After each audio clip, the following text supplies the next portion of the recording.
Oh, there you guys are. Been waiting here the whole time, waiting for you guys to start, and you guys are right there. Well, that's obviously because right now it's a surprise broken takes.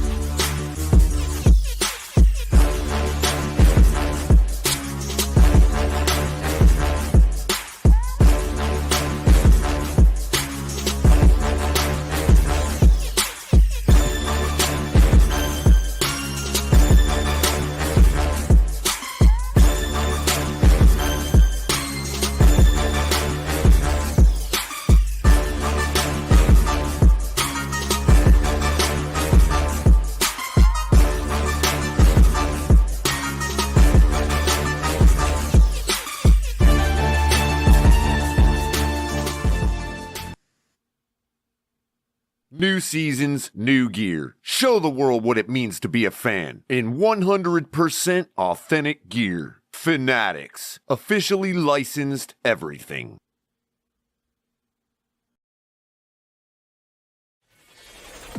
Get ready to dive into a new world of online shopping with the Fins Tailgate. Whether you're a die-hard sports fan or just looking for the latest fashion trends, we've got you covered. With a wide variety of products from your favorite sports teams to stylish accessories and home decor. We're your one-stop shop for all things tailgate. Our easy-to-use website and hassle-free checkout process make shopping with us a breeze. Plus, with frequent sales and discounts, you won't want to shop anywhere else. So come on in and join the party at the Fins Tailgate, your new go-to destination for all things tailgate.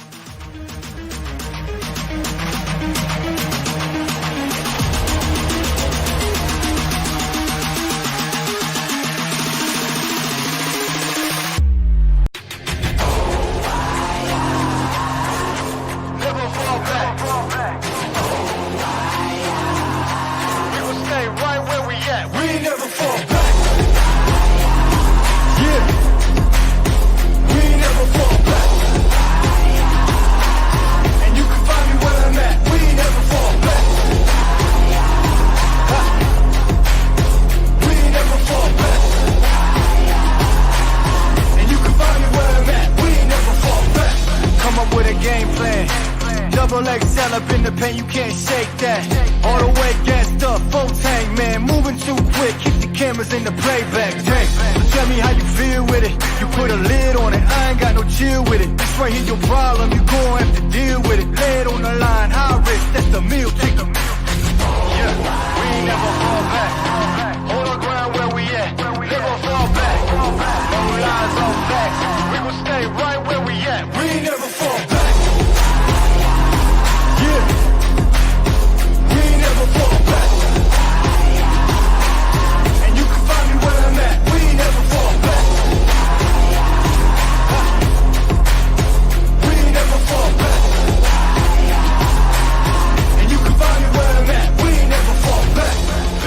Down, never falter. Came with the hands out, get them off us. I'm 24/7 in the office. Pay attention cause I ain't repeating offers. Yeah, never met a man I've been scared of. Careful, you gon' get exactly what you asked for. Here for whatever you bring me, getting handled. I answer to no one, I don't need a hassle. Yeah, we ain't never fall back. Hold our ground where we at. We ain't never fall back. Hold our ground where we at. Never fall back.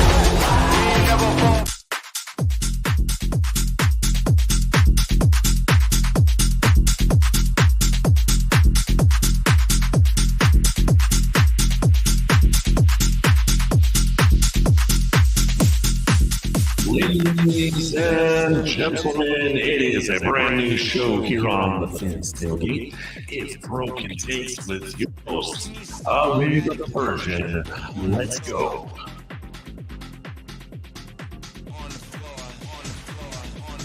What is going on, everybody? How is it going? Make sure you hit the like button. Make sure you subscribe. Turn on the notification bell. This is a surprise Broken Takes takeover. TMI Tonk is not on tonight. that is okay. He'll probably be back next Wednesday. So check out Tonk and all of his other shows if you'd like to watch some of his previous stuff. But unfortunately, he couldn't be here with us tonight. But that is okay because I am here. Make sure you hit the like button. What's up, Color? Why are you not up here? You got the link. Come on up. I got crypto in the back, which I'm about to bring up. We got a lot to talk about, a lot of stuff. Probably going to be dropping the link. We're going to have a good time tonight. Make sure you, in the chat, you put if you can hear me okay. I had some issues with my logins, and I'm not sure if my audio or setup is working properly. So make sure you let me know if you can hear me okay. All right, let me go ahead and bring up Crypto. What is up, Crypto? How's it going, man? Hey, what's going on, Ali? You can hear me okay? Everything, audio sounds okay? Yeah, I can. Very good. It does. I hear you. Yeah, it's good. The audio's fine. Color, come on up. You don't need a text, bro. You don't need a text. Just come on up, Color. Sorry, Color's like, I didn't get the invite or text or whatever. I'm like, come on up. You don't need invite. Anyways, that being said, Tonk couldn't be on tonight. So I did so he had to cancel. So I decided, you know what? I'm picking it up and run with it. I felt like having a good time and talking to you all. Here is my man. Color, what is up, buddy? What's up, man? I didn't think We can't hear you, Color. You're in the blender. Oh, see? How about now? I can hear you perfectly now. Whatever you did, it's perfect. So, yeah, I didn't need the invite. I just didn't know the show was going on because I didn't see the text. Oh, I put it in the group chat with Tonk and everybody that I said, hey, Color, let's do a show. Yeah, that's what I'm saying. That's the one I didn't see. But I was actually thinking, I'm like, oh, maybe I should fire up a show. So you actually beat me to the punch. So it worked out good anyway. Yeah, I just figured let's run with it and let's roll with it.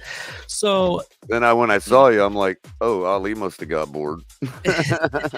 No, I just had a good day of work, man. I got this week to finish, and then I got next week, and I start my vacation. So it's all good times. Good times, right? So I wanted to get my shows in before I go on vacay. So anyway, that being said, if you're just joining us, it is Surprise Broken Takes tonight. It is not my Washington show. I was supposed to do that yesterday, but I wasn't feeling very well. I feel much better today.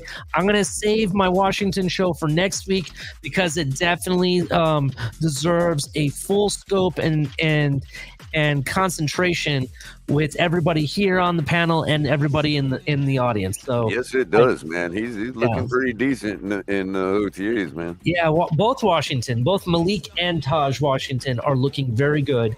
I have both of them, as I said last week. I have both of them making this roster. It's going to make that competition even tighter, and I cannot wait to talk about it and explain why. There's definite reasons why we're keeping both Washingtons on this roster. The Washington twins. So it's like the Thompson twins. You're gonna call them Washington twins. Yeah, you know what? And here, let me turn down the music just a little bit. I'm sorry if it's a little bit too loud. Let me turn it down just a little bit. Doctor, can't you see I'm burning? Oh shit, we got the melodies. Oh, look, I know Crypto's gonna say, "Hey, it's just." It's just underwear Olympics and all that. And I agree.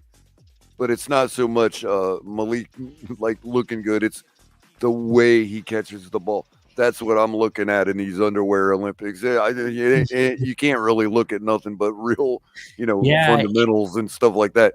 And I will say that based on what I'm seeing Malik do with his eyes and his hands, River Craycraft is definitely in jeopardy. Well, Malik, I don't really. Okay, let me stop you there just a little bit. I don't want to give too much thunder away because I'm saving that for the next Broken Takes, which will be Tuesday, right? But what I will say, both of them do things very well. However, one of them I want to say is more comparable to River Craycraft, and though I think that that both Washington brothers are going to be on this roster, 53-man roster, I truly believe River Craycraft will also be on the roster, which we will talk more about next week, next Tuesday. Be there or be square, right? Turn on the notification bells. So, but Oh, that's right, Mr. Pope. Hold Me Now. That's the one. Yeah. The song. Hold Me Now. Yeah, he was reminding me of the song. I swear, Crypto, I got a new show for you. It's called Piano Hour with Crypto, right? That's what you need to have. Yeah. You need to have that show. Yeah. But anyway, speaking of Mr. Paul, Cap for Life, Daniel Berry Sports, Colors in the chat, everybody that's in the chat, Michael K, MCJB, what's up, man? Haven't seen you in a while. So shout out to you. Joe Rist is up in here. Who else do we got? Anybody else? Did I miss anybody? I think that's about it. If you're watching, I understand it. I'm sorry, Ali. I was going to say I understand MCJB's been a little busy, out of the Dolphins community as far as with his gig. So check him out because he's starting to dabble in some non-Dolphin entertainment. Music, whatnot. Oh, wow. You've heard a lot of his stuff that he's done for. Dolphin themed stuff, but he's trying to venture out and take a step away and expand his horizons in that regard. So everybody, make sure you're shouting him out and throw him your support and all that. Definitely. G, what's up, man? What is going on, G? That being said, so shout out to every one of you. If you're at home watching, make sure that you join the YouTube side. Make sure you hit like and subscribe.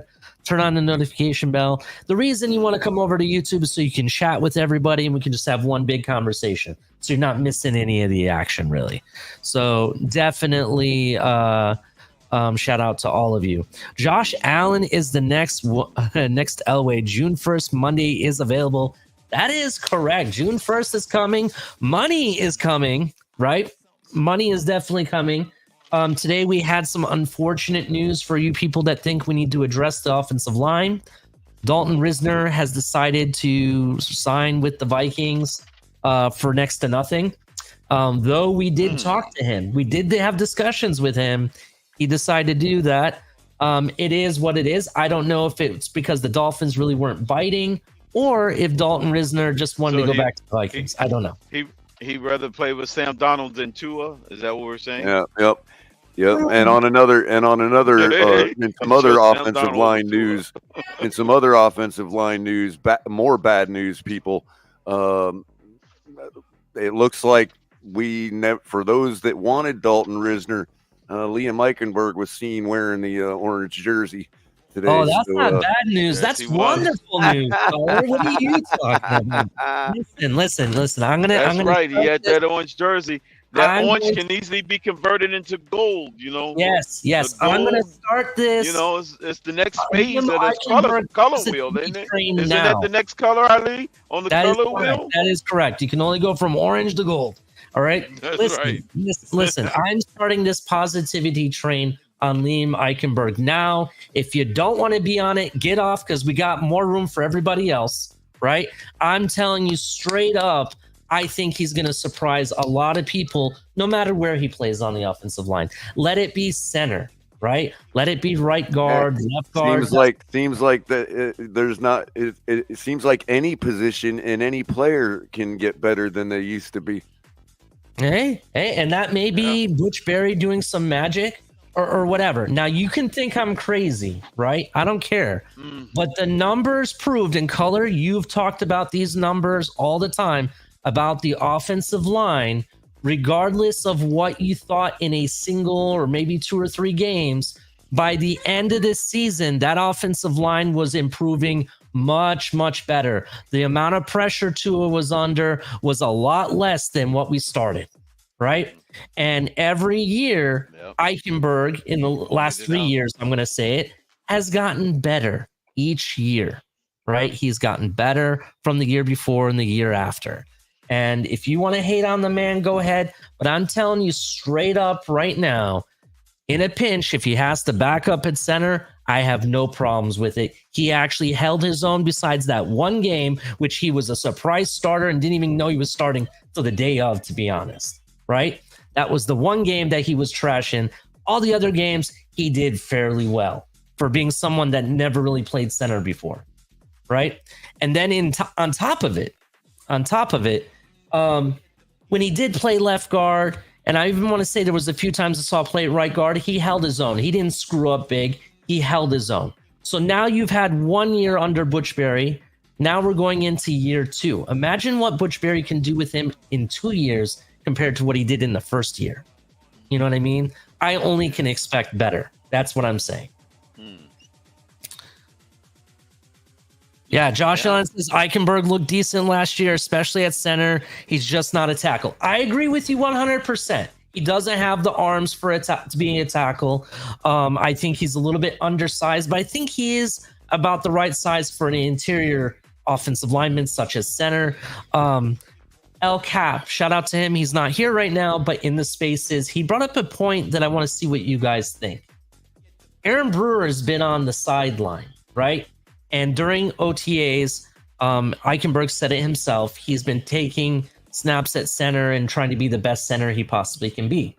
And he did say they are going to work him at right guard. And he's going to try to be the best right guard he can be as well, right? So we already know this and are expecting it. El Cap made the suggestion that maybe Aaron Brewer might get work at right guard and Eichenberg be our starting center. How do you feel about that? What do you think? We'll start off with you, Crypto. I mean, he's got a lot of reps at it. I could see that as a possibility. He definitely got the reps at center. Yeah, yes, Eichenberg definitely has a lot of experience. He did fairly well. And the stats of the offensive line shows us that regardless of what you think, the pressure is not that bad. It's actually really good in comparison to what we've had in the past. And I know some people want to say, well, that's because Tua has great pocket presence. That's bullshit, because if he had great pocket presence, right, the pressure stat would still be there, in my opinion. What do you think of that, Color? Yeah, the pressure is only about what you do with it. You know, I think Color's stuck on you. It's all good. Yes, I do agree with you. Yeah. Go ahead. If you're pressured, I think all pressures are created equal. And then they judge you based on what the pressure is. You know, what of the pressure itself. Mm-hmm. You get a 0 or you get 100. You know? But yeah, Tua could do what he can to get rid of the ball. Just getting rid of the ball, it's not counted as a pressure in a reasonable time frame, you know? Mm-hmm. Yeah, you know, as far as that tally, you know, if you throw it less than 2 seconds within the offense, they're confusing it. The people are thinking that stat is skewed because they're counting those as pressures. Those are not counted as pressure because ain't nobody in his face. Ain't a defender there to warrant the pressure. So how can I tally something as a pressure that don't exist? So they like to say, oh, well, his release time is because he got in pressure. No, it's not. They base it on whether or not a defender is there applying the pressure. A pressure happens with a catalyst. Something has to happen first in order for pressure to exist. It's not like when you got a pressure on your water pipes. You know, if I turn a wrench, put a wrench on it, you know, pressure doesn't happen by itself. You know, if I apply a wrench to it and start banging and squeezing the pipe, then that's when pressure happens. Something has to happen first. Defender has to be present in order for the pressure to be tallied. They're thinking his mere fact that he's just throwing the ball fast is being counted against him as pressure. That's not true. That's nonsense. That's why I say all pressures are created equal. A defender has to be present in order for a pressure to be counted against you. This is true. You know?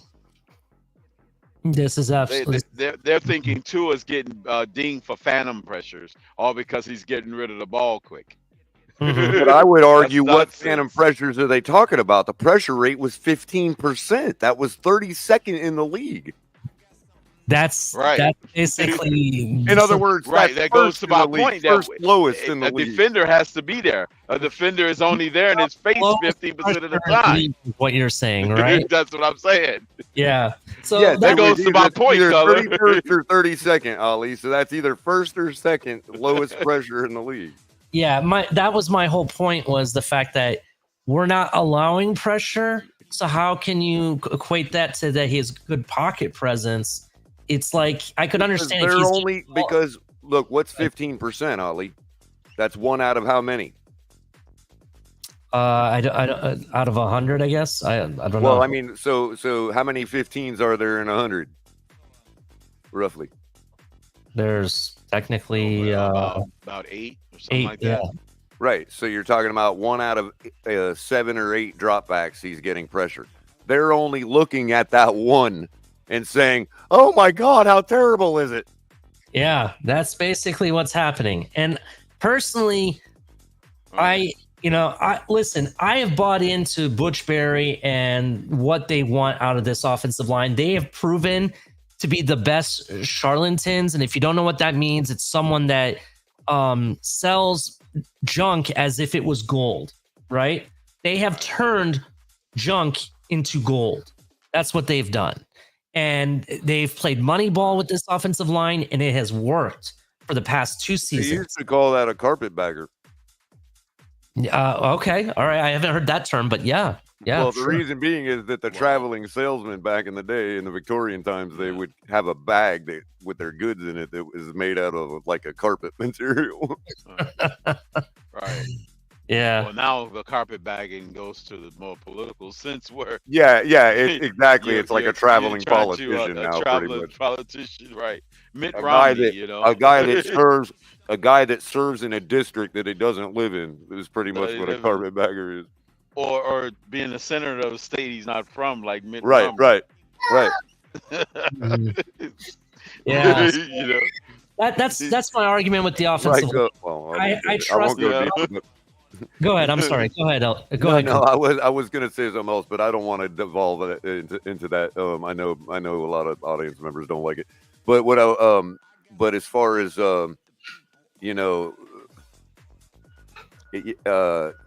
as far as like the offensive line, I mean, that 15% that we're talking about is already down. Is down from like 24 last year, and even then.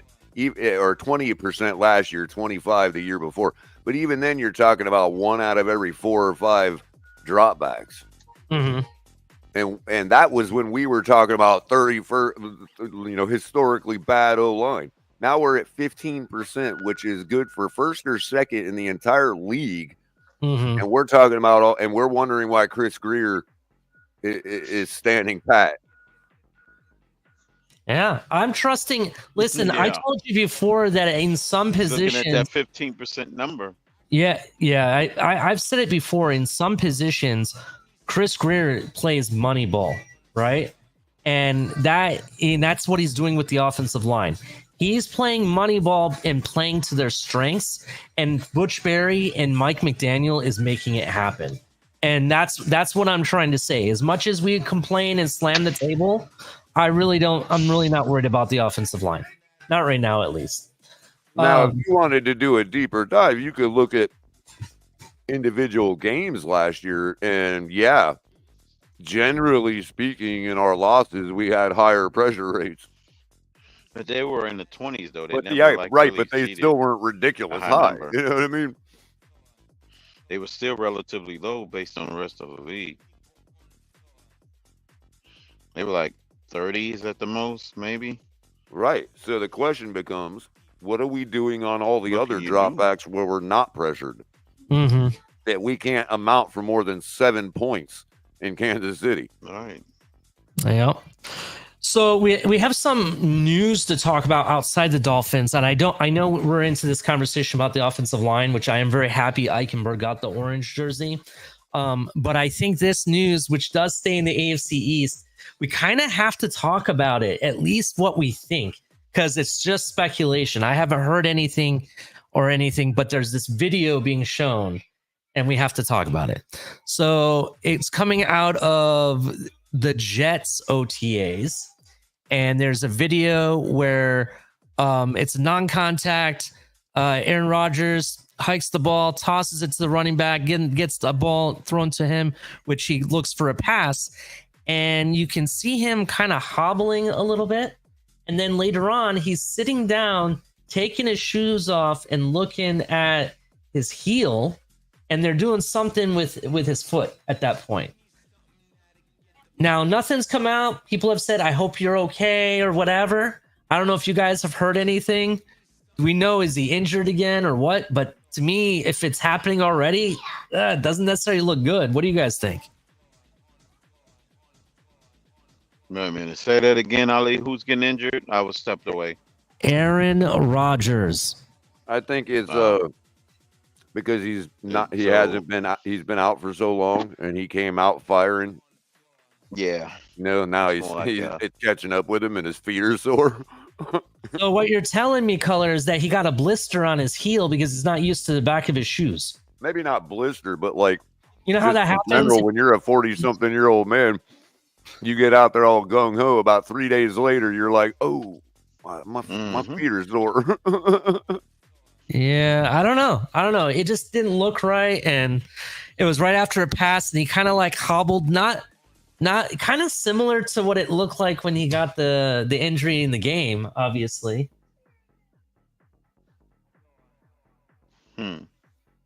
So, yep. So I'm just curious what you guys thought about that.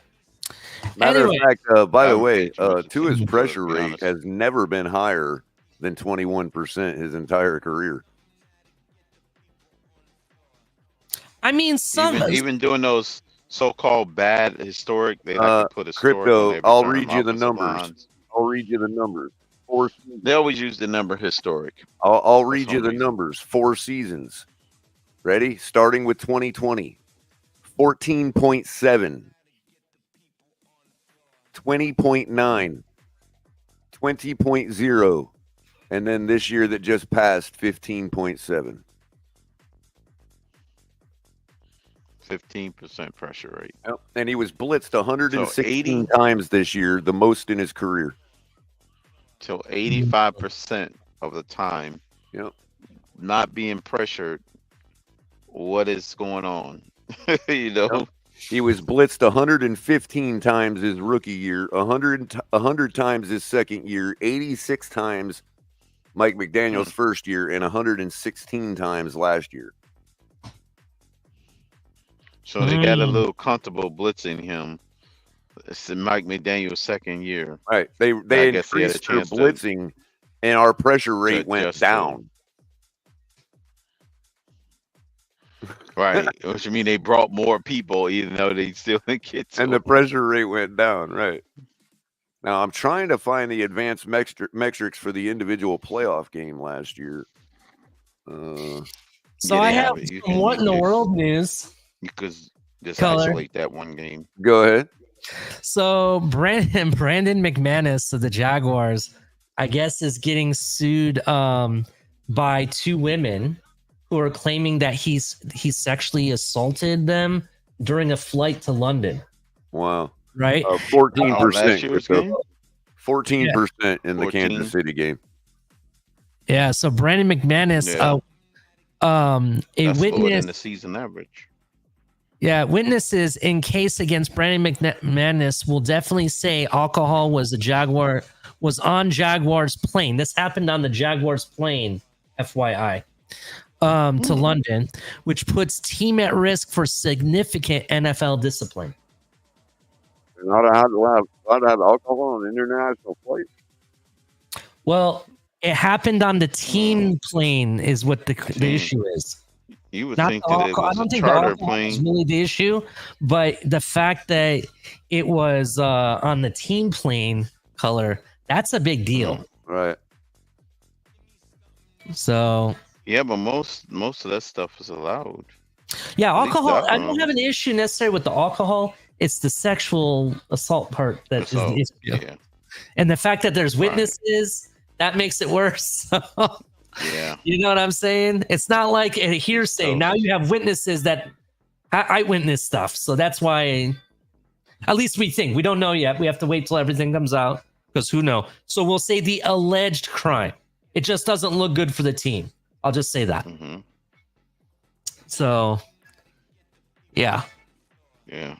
that is some news. Let's see. What else do we got? Anything Some great looking passes. Miami Dolphins on Twitter have already put out some videos. Some great pass to Odell Beckham by Tua. The campaign is starting up again. Yeah, I want to say The propaganda campaign. there was an amazing pass, which I think was by a really nice pass by Skylar Thompson to either Malik or Taj Washington. And then there's the nice one by Malik Washington, the one-handed catch, which you could see him looking at the ball the entire time, right? That's the one I think Color is really pointing out, the fact that he constantly watches the ball. Oh, what did you notice in that OJ McDuffie clip we ran in the intro? He always had an eye for the ball. He had like GPS. He knew exactly where it was every time.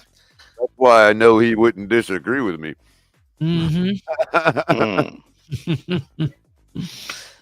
Let's see, what other news do we got? I'm trying to see if there's anything else that was very interesting.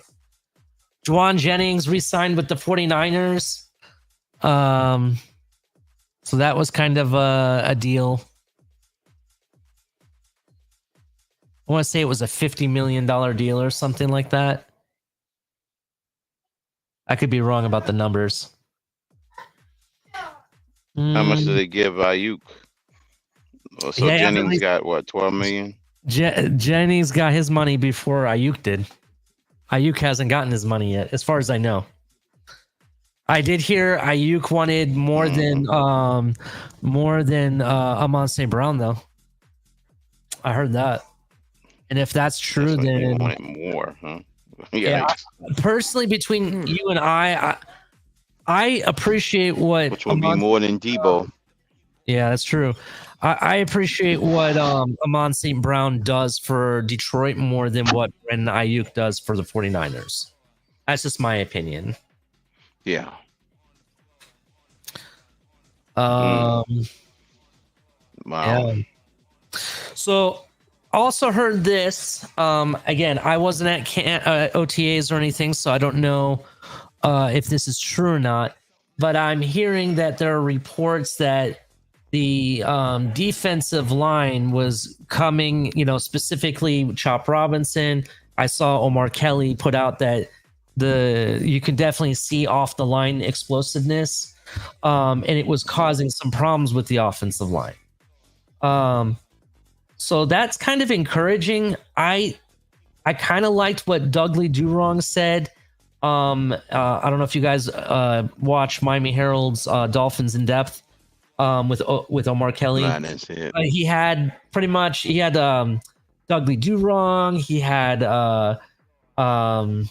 trying to think who else. I saw it on my feed, but I didn't watch the rest of it. Yeah, he had like I know what you're talking about. quite a few, some other guys in social media. I want to say it's Big E might have been on there, I think. Big E was the other one, yeah. Yeah, and I can't think of the other guy's name.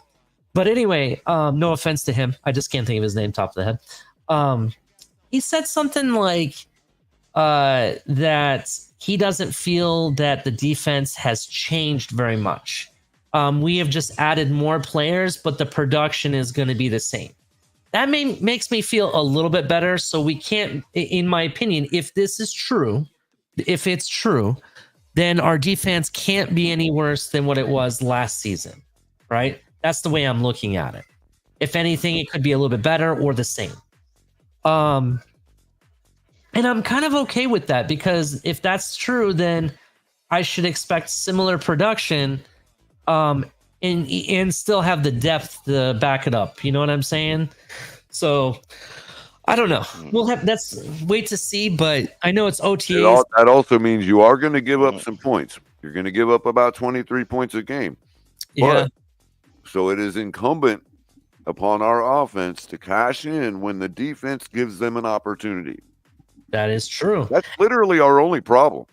That is, if you look in the macro at our team, you know what I mean, and why we don't win, the big games and all that, is because our offense does not cash in when our defense situationally gives them an opportunity. I mean, if you really think about it, where you saw the most upgrades, They stagnate. Where you saw the most 29.3 a game, and we have 23 scored against us. We should be 17-0. winning every game 29-20. Now we know that doesn't happen, okay? Because obviously averages are just averages, right? Yeah. But that tells you that if we're not undefeated, that we're not taking the opportunities when the defense gives them. Mm-hmm. Because true. Good. we, on average, score well more points per game than we get scored against us.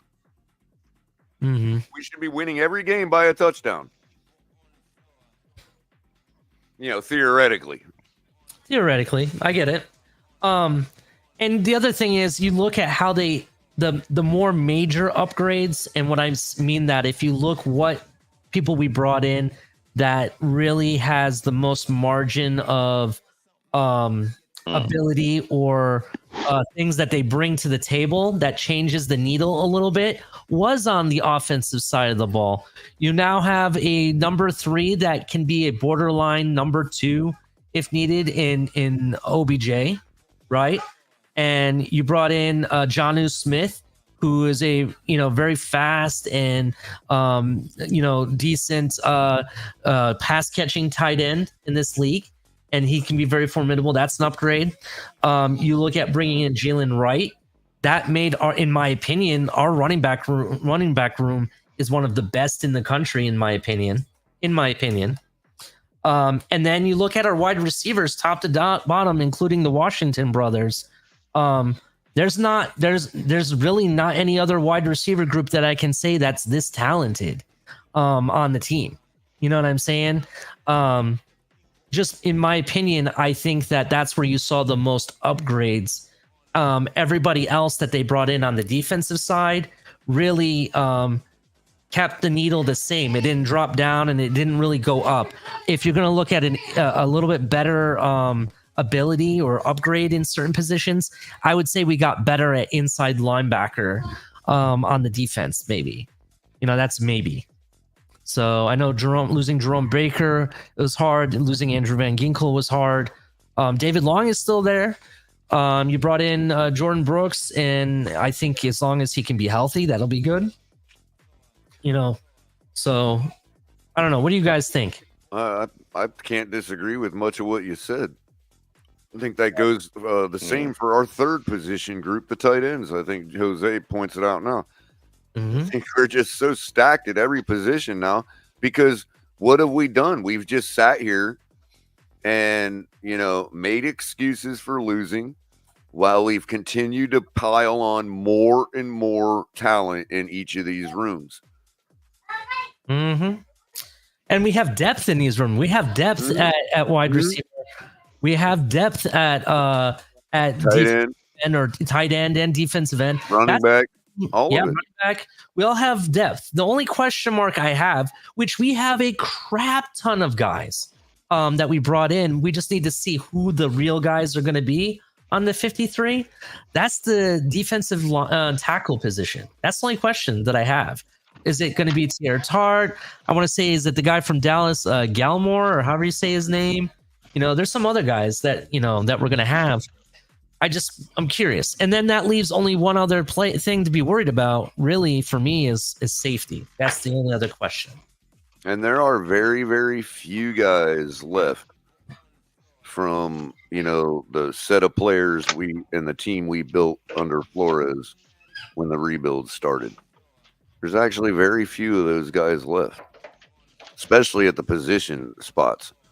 And there's I think only one guy left on our team from the Gase era, which would be our kicker. Sanders has been there all through the Gase and Sanders was drafted by Adam Gase. Before. Oh shit, man! He's been there round. Wow, damn. Last I didn't round. realize He's that. the last one left, man. Him and Xavier Howard were it. Can't think of anybody unless you can think of anybody else. Josh Allen is complaining that the Dolphins got Malik Washington and they didn't. But that being said, I think it's been said a couple times in this chat, a couple times in Papa Paul's chat from a couple hours ago. No excuses. This is to his team. So Michael K. hold on. I got to call out Michael K for this. Michael K, you don't think Waddle would be a number 1 on another team? Are you kidding me? You don't think Odell Beckham Jr. would be a number 1 or number 2 on another team? No, I don't think another Odell team would anymore try would be a both. number 1. I think another team would try both as a number 1. You know what I mean? But that don't mean they're Waddle number 1, will. you know? No, he said, why do Dolphins think that their 2s and 3s would be starters on another team? Well, Waddle would be simply because there's enough bad Waddle teams. will, Yes, but not because Odell no more. bad teams out there that they would disagree with me that I think he's only a 2 or a 3 myself. But yeah, go ahead. he still has the potential to kick himself back up. You know, because he's young and Originally, that was his design before we got Tariq. Let me That ask was the goal for him to be number 1 here. Crypto, you said there's at least 14 teams that would make him a number 1. Said Crypto. You said that Waddle, Odell I don't think would. Well, hold on, Crypto, because that's what I want to call you out on. Not really call you out, but ask you your opinion. So you don't think that Odell Beckham, if he walked onto the Patriots wide receiver room, he wouldn't be the starter? He probably a start, but I think he still will be their number 3. Okay, so you think he's going to be? I think they'd make him Devontae Parker, just like they tried with Devontae Parker, Crypto. Because he'd be the number 1. Yeah. Michael K said that's what he's asking. He said, we're not really asking, but that's what he's kind of complaining about. Why do Dud fans or Dolphin fans think all their 2s and 3s would be starters on another team? I honestly do think Waddle would be a starter on another team. I do think Odell would be a starter in the Patriots. And it's not just Dolphin fans that think that about a lot of guys on our team. Yeah. Achane would be a number 1 on another team. I'm going to tell you straight up right now that Malik Washington, based on what I've seen in the deep dive that I've done on him, I honestly think even on Buffalo's team, with what you have, he could creep up to be that starter. You got Keon Coleman. Durham Smythe is a number 1 on our team, so he would definitely be a number 1 on another team. That's been there. Well, no, I know they got Shakir, but my thing they got is Samuel. Yeah, but I don't know. No way Washington will be starting with them. We'll see. I'm high on Curtis Samuel for the fact of what he does is consistent, but I don't expect him to be a true starter. Like he's not the guy that when he was younger. I think he's slowed down a bit, is what I'm trying to say. I think Kader Kohu would be a starter on another. He's a part of it. Kader Kohu? I don't know. There's not one team out there. As many teams they had. Okay, remember we said we had like 23 points scored against us, right? Mm-hmm. That's mid, Ali. That means there's other teams getting a lot more points scored against them. You don't think Kader Kohu would be a number 1 on one of those teams? That's true. Okay, so Michael K says we don't have 2s and 3s. I don't think everything will happen in a vacuum like that. It all depends on. I want to say we do have 2s and 3s on the defense, but only in certain positions. Well, it depends on if you're labeling them 1s, 2s, and 3s based on your overall league outlook, or are you looking from the perspective of the teams that we're talking about that would take that guy? You know what I mean? Mm-hmm. Like, I don't think Christian Kirk is a number 1, but the Jags obviously thought he was, you know? That's true. And that was his trajectory until he became he did get like a few 1,000-yard seasons or close to it. Yeah, and then look at this, Crypto. They let Zay Jones go, right? And I like Zay Jones. That's probably why they paid him all that money. I mean, because they thought he can branch off and it's such a subjective conversation anyway. You know what I mean? But like we could all look at the way we judge our own number 1s, 2s, and 3s, try to supplant that onto another team. Zay Jones had a lot of high expectations coming out. Color, take over for me for one moment. I think it was Florida State. Was it Florida State? Yeah. Yeah. I will take over first by saying everybody hit the like button. We got 111 across Twitter and YouTube watching. Everybody come over, hit like on the YouTube. Subscribe to us. And that way you get notified when when Ali pops up and does surprise shows like tonight. You are watching a surprise broken takes. The takes are broken. And they will surprise. But that being said, shout out to everybody in chat. Joe, how you doing? Got the Mad Hatter coming in. G's always locking it down. V21. Oh, trust me, V21. Ali probably did a deep dive. He can nerd out like that sometimes. But Jose, how you doing, Jose? What do you mean you was fooled? Josh Allen fooled by Tyndall. Never really got time. Do what? No, Tyndall. He said he was fooled by him. Oh, well, but my problem never played enough is to be why fooled. hasn't he gotten the time, given that others have, you know what I mean, that were drafted after him? Yeah. I mean, it's not as if we're talking about a stacked middle linebacker room, you know, that he had to work through.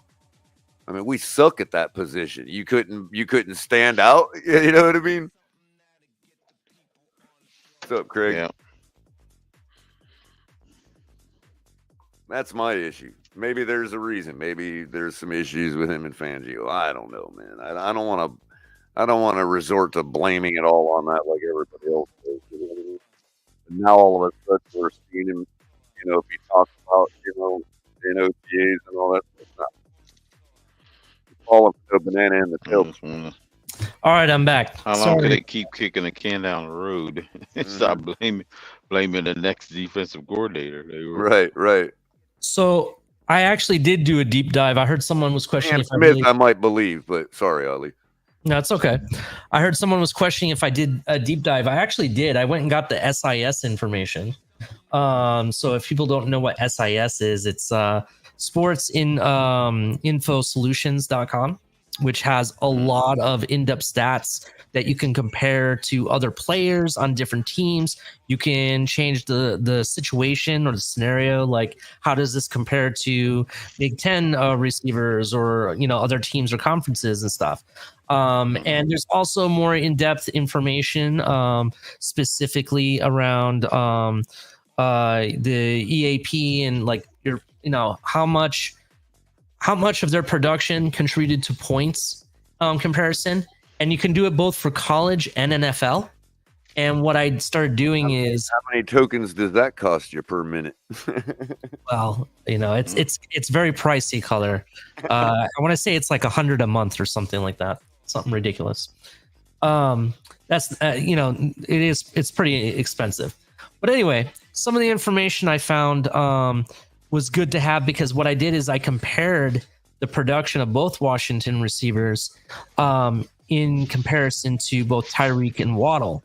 And though one's in college and one is in the NFL in regards to their production, it's actually kind of surprising with some of the numbers I saw, right?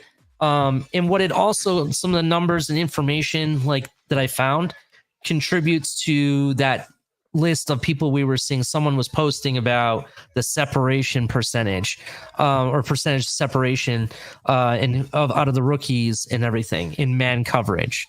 Well, a lot of the information I found actually supports that. We'll be going a little bit more in-depth detail of that in Tuesday's show. So stay tuned. There's going to be a presentation or a PowerPoint that I'm going to put up. I know everybody loves that, so that'll be fun. Who came up, or who did I miss? Man, I don't know what Comcast has going on these days, bro, the past couple of days, but it's, God, man, it's been terrible the past 2 days, man. Yeah, I want to say Google got hacked. Did you hear anything about No. I haven't heard anything. I woke up this morning. Twitter told me that I had to reset my password or I had to log back in. Then Google was doing the same thing. And then Facebook did the same thing. All three of them made me change my passwords and everything. So I wonder if something's going on. You know what I mean? Mm-hmm. So it was ridiculous. Why all three? I probably, because I use my Google login information to log into all three of them. That's probably why. Yeah. So probably is Google's the problem, but because I log into all three with Google With your Google credentials, sign in. yeah, that's probably what happened. Yeah, so I don't know. I don't know what happened. We'll see. Maybe it's Michael K and the Buffalo fans trying to get me, and they're trying to hack my computer or something to see all the stats that I pulled up. I have no idea.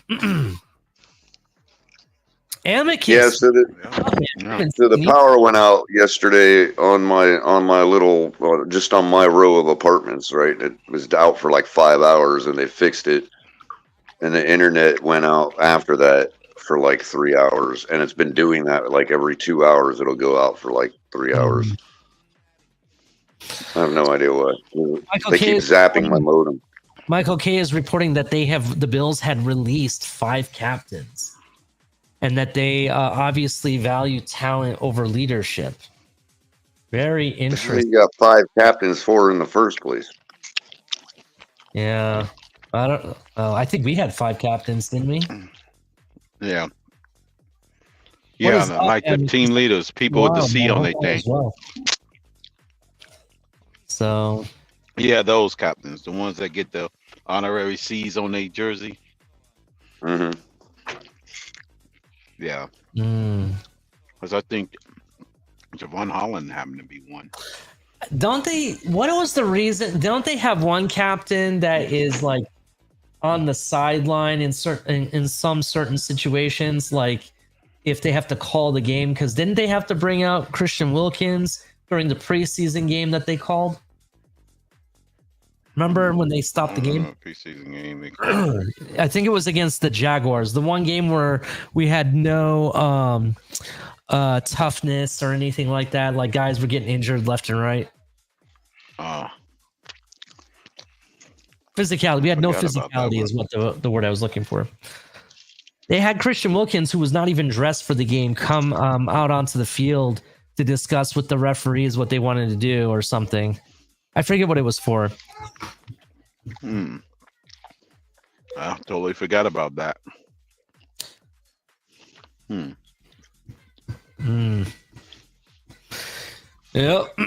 So I see Amicus finally decided to grace us with his presence. Huh? Look at that. Yeah, I mentioned that earlier. Thank God for small favors. He wasn't kidnapped, huh? No, I caught him over. I caught him over at the Miami Dolphins content channel that's run by Bleezy and CT. I caught him over there, bro. He's been over there for months, talking it up with. He's one of their show hosts, man. Oh, okay. Yeah, well, actually, it's a South Carolina connection in West Virginia and at Appalachia. I think that's where the neck of the woods where they are from. Yeah. I'll be driving through there next week, actually, as I'm on my way to DC. Okay. So, yep. Let me know when you Hey, I'll be back, Ollie. On top of everything else, my touch screen is screwing up on my phone. I'll be right back. No worries. You can go out and go out to get something to drink. Yeah, man, definitely. I'll let you know. I'll have to see what's up. We could go by the Top Golf or something, or which is right around the corner from the house. Go to Top Golf driving range, and MGM is right there, right around the corner. Maybe you could play some nickel slots and win $1 million. That'd be awesome. I need that money now. Yeah. Man, that's got to be a great life, winning $1 million off a nickel slot. Yeah, here's something kind of crazy. So, Packers Tucker Kraft says his pectoral popped right off the bone while bench pressing. Oh, what? Yeah, this was what? Packers Tucker Kraft. He was bench pressing, and his pectoral popped right off the bone. Oh Lord. Oh, that sounds painful, bro. That sounds extremely painful. Yeah, just pop right off the bone there. Right, and while you're bench pressing. Now I'm gonna be thinking about that next time I'm doing anything related to chest exercise. Yeah. Excuse me. Man, that's insane. That is insane. So Liam Eichenberg had the orange jersey, as we mentioned earlier. He had an interesting lineup of music he listened to. He listened to Nickelback, which was kind of interesting. Then he liked the song I want to say it's Mr. Brightside or something like that. Never heard him. Yeah, it's an older like rock song. Not really older, it's just a couple years ago. And then he had 2019 by Rod Wave, which is really decent. I like that one. And he also had News or Something by Future. Have you heard of that? News or Something's pretty good. I actually like that song. He also had a classic rock song, Hotel California by the Eagles. Everybody knows that song. Right, yeah. The Eagles. Yeah. Welcome to the Hotel California. That's a classic one. Yeah. You know what's crazy? Every one of those singers from that particular group, the Eagles, have branched off and did something. When you think about it, all of the singers, all of them had at least a number one hit when you when they split up as a group. Because think about it, Don Henley, he made a pretty good album. Freaking Glenn Frey did the same thing. You know, they all did a lot of things when they branched off. That's one of the groups that it was actually able to branch off, and each singer made a name for themselves as a solo artist. Oh wow! Yep, that's really interesting. I'm telling you, Crypto, you need to have a show called Piano Hour with Crypto. Yeah. Speaking of piano, I'm gonna have to. I was gonna buy me one. I still am. I'm just doing some research on which any brand you're considering. I'm probably gonna go with either the Casio electric. Okay, so you can do an electric keyboard. Okay, all right. Yeah, that's cool. I'm probably gonna do that one with the built-in MIDI player, so that I could just get music from there, download it straight into it, and then learn the songs from there. That's really straight cool. onto the keyboard itself. So yeah, I'm either maybe a Casio, not Yamaha, because those are regular acoustic ones, are better ones. Steinway is just out of my price, out of my pay grade. It was like $100,000 for a Steinway. My parents used to have a Steinway at their house. And they did, and it was an older. They got it back when it was an earlier version. What happened was they went to some, when somebody passes away and they have an estate sale and they're just basically trying to get rid of everything and sell it dirt cheap. You know what I'm talking about, for a whole house. And they ended up getting this Steinway like super dirt cheap, like ridiculous cheap, and we had it for a long time. We even paid somebody, to come and tune it properly. It was kind of expensive. And my sister learned how to play piano on it and everything, and it was amazing. She was really good. And then after a while, she just stopped doing that, and I never really had interest in playing in music, to be honest. And they eventually sold it for a really good price, much more than they bought it for. Let me tell you that. Yeah, so there's some that exceed six figures, man. They got the custom made ones. I went into one of these stores, and because they have a store in one of our malls up here at Tyson's Corner, and I was like, oh my god! Did you see the these red? Things just went through the roof like freaking homes. Yeah, did you see the red piano that Alicia Keys played during the Super Bowl? Yeah. That was interesting. Talking about custom and everything. Even looked like her dress was part of it. It was ridiculous. Yeah. So it was awesome though. She's an amazing pianist and everything. But that was. I remember that one. That was a custom one. Yeah. Yeah. I'm a big fan of, and I forget what they call them, but like the grand piano that's kind of like heart shaped and everything. I'm really a big fan of that. Some people like grands and baby grands are good too because it got a. What is the kind that you just kind of sit it up against the wall? It's like a straight vertical standing. Yeah, is that? vertical. Yeah, that's the up like a it's a specific name, but I know which one you're talking about. Yeah, I like not the those. ones you sit in the middle of a floor of a middle of a concert hall, Yeah, it but always. it's Don't laugh just a at me, up and but it down reminds me of those pianos that the old westerns had at the bar, and you had at the some bar. guy. Yeah, That's what it reminded me of. So that's why I was like, oh, I like those too. You know. yeah, the up and down Oh. one, the upright pianos. That's what it's called. Upright. They call them uprights. Mm, Yeah, upright piano. They're uprights. That's what they call them. That's the name. They call uprights. uprights. Interesting. Hmm. Very, Yeah, very it's kind of interesting. mine. Yep. All right. Let me see if It's there's any classic. last minute news. I thought about dropping the link and let's talk sports for an hour or so. I'm just trying to see if there was any news going on that's worth mentioning.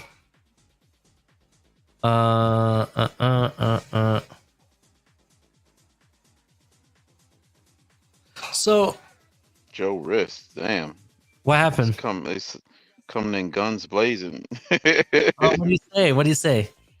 No, the last comment he made about Josh Allen does in the offseason was try to suck his own dick. Oh my Wow. God. Goodness. I know we hate on the Bills fans, but damn. That's brutal. Damn. That is brutal. Damn. Damn. Yeah, damn. Chef Ju said he went and saw the Eagles play in the you said the what was that, Chef Ju? You said you saw the Eagles play live at the mall? Not the mall. What'd you Really? say? Yeah, I remember he just put a comment in there. He said he saw the Eagles live. Wow. Chef Ju said he saw them. He went to see them play. That's awesome. nice. Yeah, that is.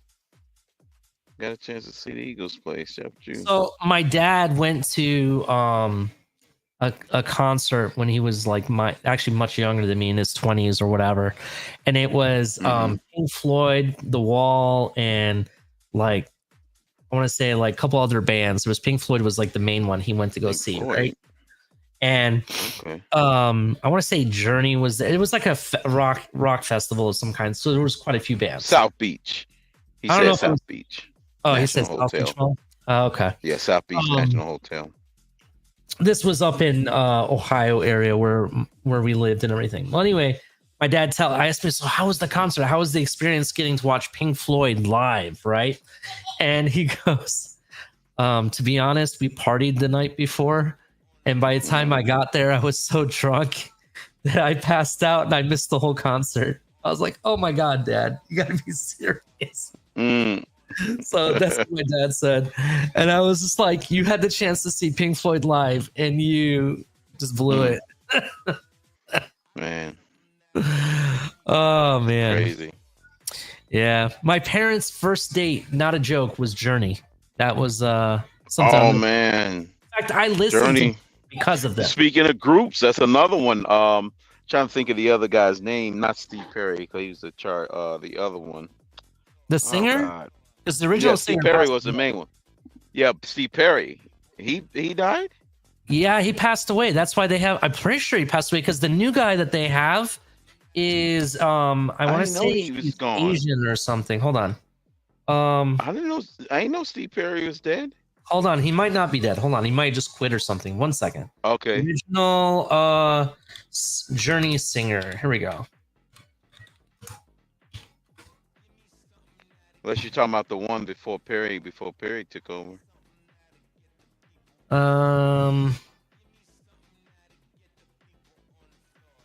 I love that song. Okay, so Forever Young. That's one of my original favorite songs. singer of Journey.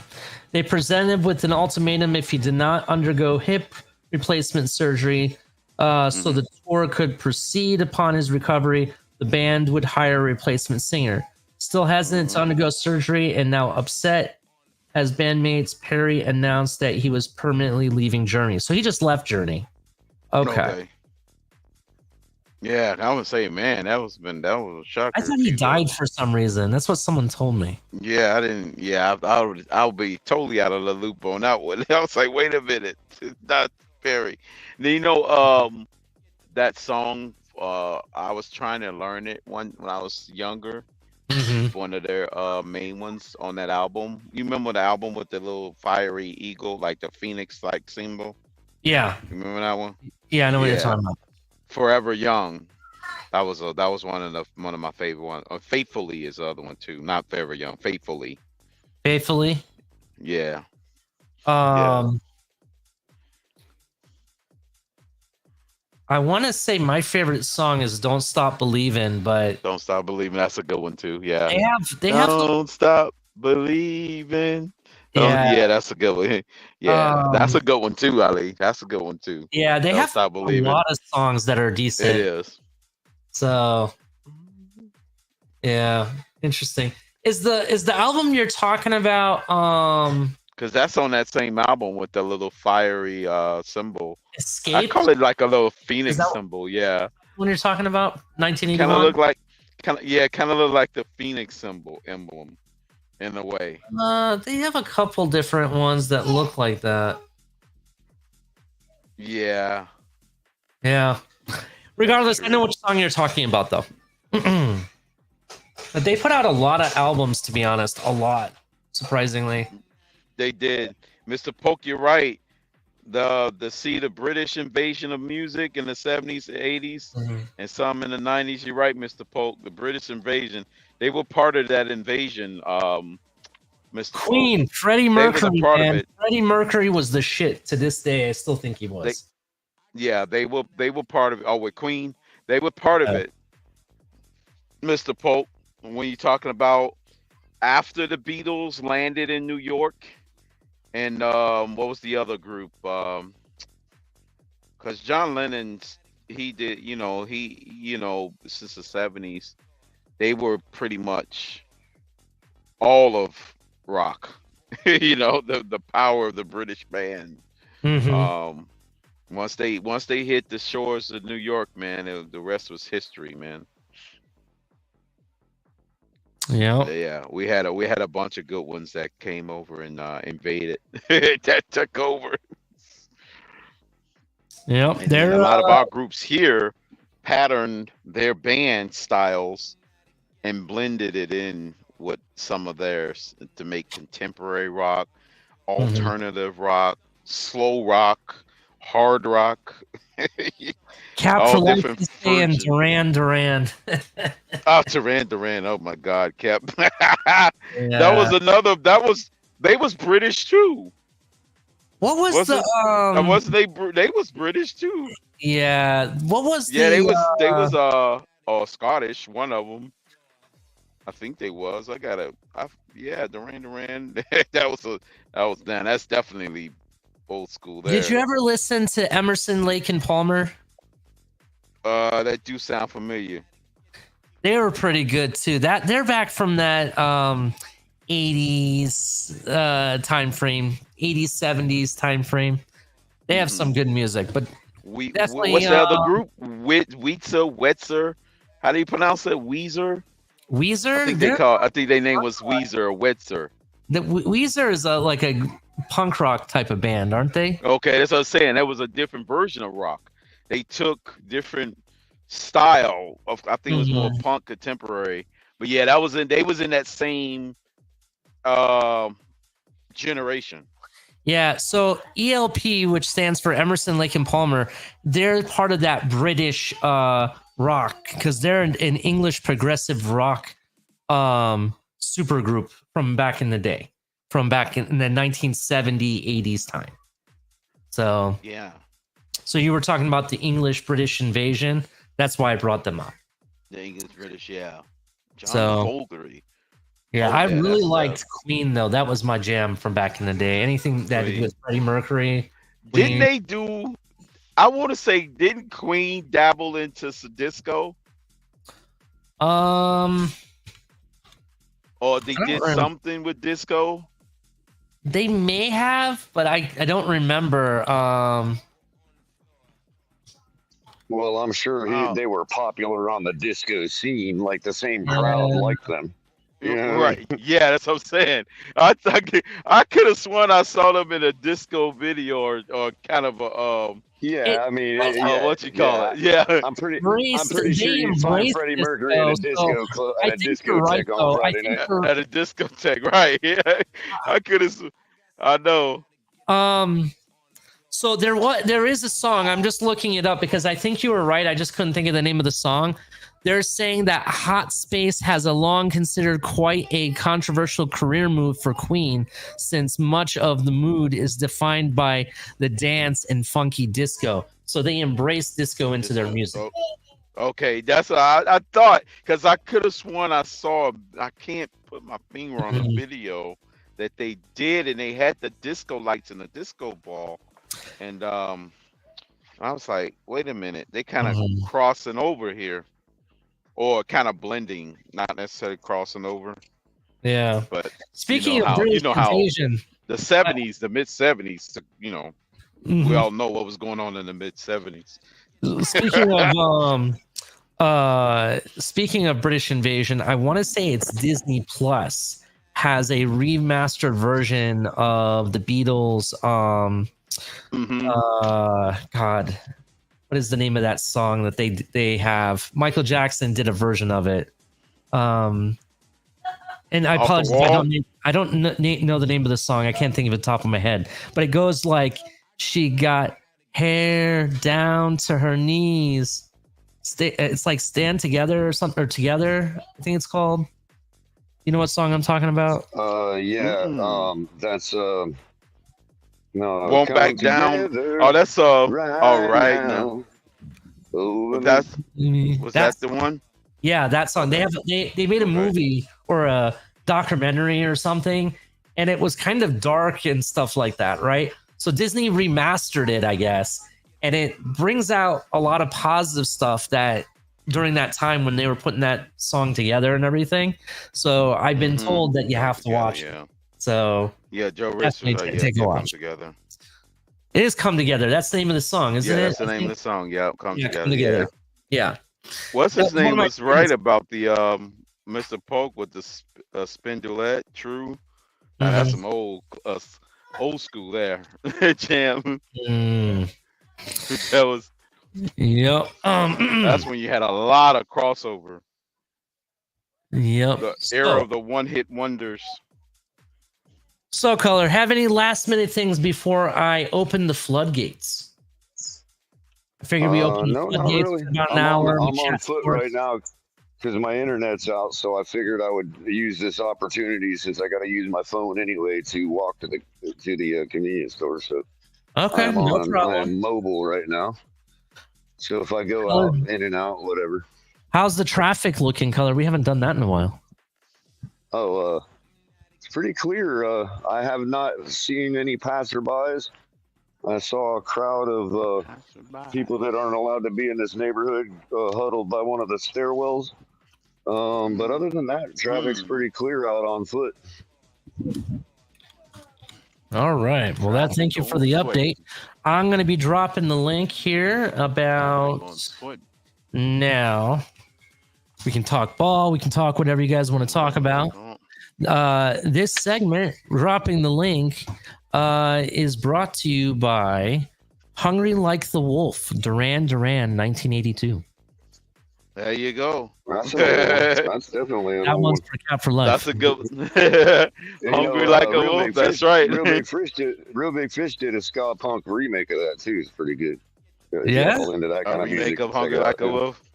Yeah. Yeah. Yeah. I always like some of the remakes too when they did it, when it's enough time in between the new artist that's doing it. Well, I mean, you can do Crypto, you can do anything in ska, bro. Like, you can literally convert any freaking genre of music into that genre, man. Yeah, you can. How's it going? They got to remake a Brown Eyed Girl, Crypto, in ska. Brown Eyed Girl. Oh yeah. Yeah. Very interesting. There we go. Brown Eyed Girl. How's it going, man? I can't help but to think of that movie when I see that one. Was that the one with Julia Roberts? And Crypto, there's a ska punk group that exclusively does that, where they'll take like early contemporary pop songs and turn them into ska tunes. The band is called Me First and the Gimme Gimmes, and they even did Over the Rainbow, bro. And ska, man, it's funny. Yeah, I've heard of So them. they're like stuff. they're like the real Weird Al, the new version of Weird Al Yankovic. Yeah, except they convert everything to ska music. You know what I mean? Which is sort of like Oh. it has its roots in reggae. You know what I mean? Jamaican beats. Right. I would like to see them do the Brown Eyed Girl. That's a good one. So, gentlemen, let's welcome Mr. Polk to the panel. How's it going, Mr. Polk? How you been? Hey, how's it going? Ali, Color, Crypto. Man, let me tell you something. I feel sorry for the young generation because they really missed out when that tidal wave of the British invasion came through. Man, it was so many groups out there that you can that you can call yourself and join. I mean, it was just a wonderful time to listen to music. And those groups crossed over in different what's the word types of music. I mean, Genres. yeah, They did some genre mixing. You know, I want to say the 80s was the best time for music, and even the late 70s. And Overall, collectively, I agree with that, Ali. They were. Individual art, that was the era of the individual artists. Well, not just that, but I will tell you why it's the best time for music. Everybody had something to say, and everybody had something to stand for during those times. You had the wall, right, in Germany, in West Germany, and everything, and you had communism with the Cold War going on, and all that stuff going on. A lot of things hitting at one time. This was the tail end when the Vietnam War was still fresh in our memories because it felt like yesterday at that point, right? You had all the veterans coming back from the war, and you really, didn't really know what to expect when they came home and whatnot. So you had people hurting from there. You had people hurting, from newly founded transmitted diseases, overuse of drugs. That was going on. Then you had the European and the Cold War and all that stuff going on. Everybody had something to say. Everybody had something to stand for. And because of that, they decided to say it the best way they can. And that was musically. And that's why I think to this day, it was the golden age of music, in my opinion. A good example of that, Ali. Go ahead. Go ahead, Mr. No, go ahead, Mr. Park. Oh, I'm sorry. A good example of that, Ali, is a group called Living Colors. That did a song called Cult of Personality.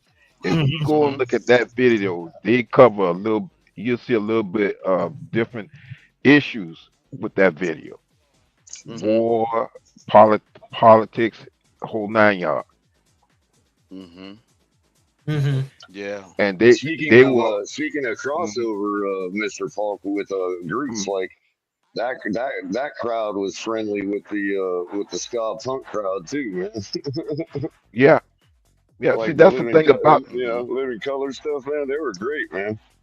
Yeah. Right. See, that's the thing about those groups coming out of, they crossed over the lines in different ways, and that's what made them so interesting. And just like Ali said, their songs had a message in it, whether it be about politics, about the war, about drugs, about whatever. They put it out there. Yeah. I mean, speaking of, I was in Germany like 2 years after the wall fell, dude.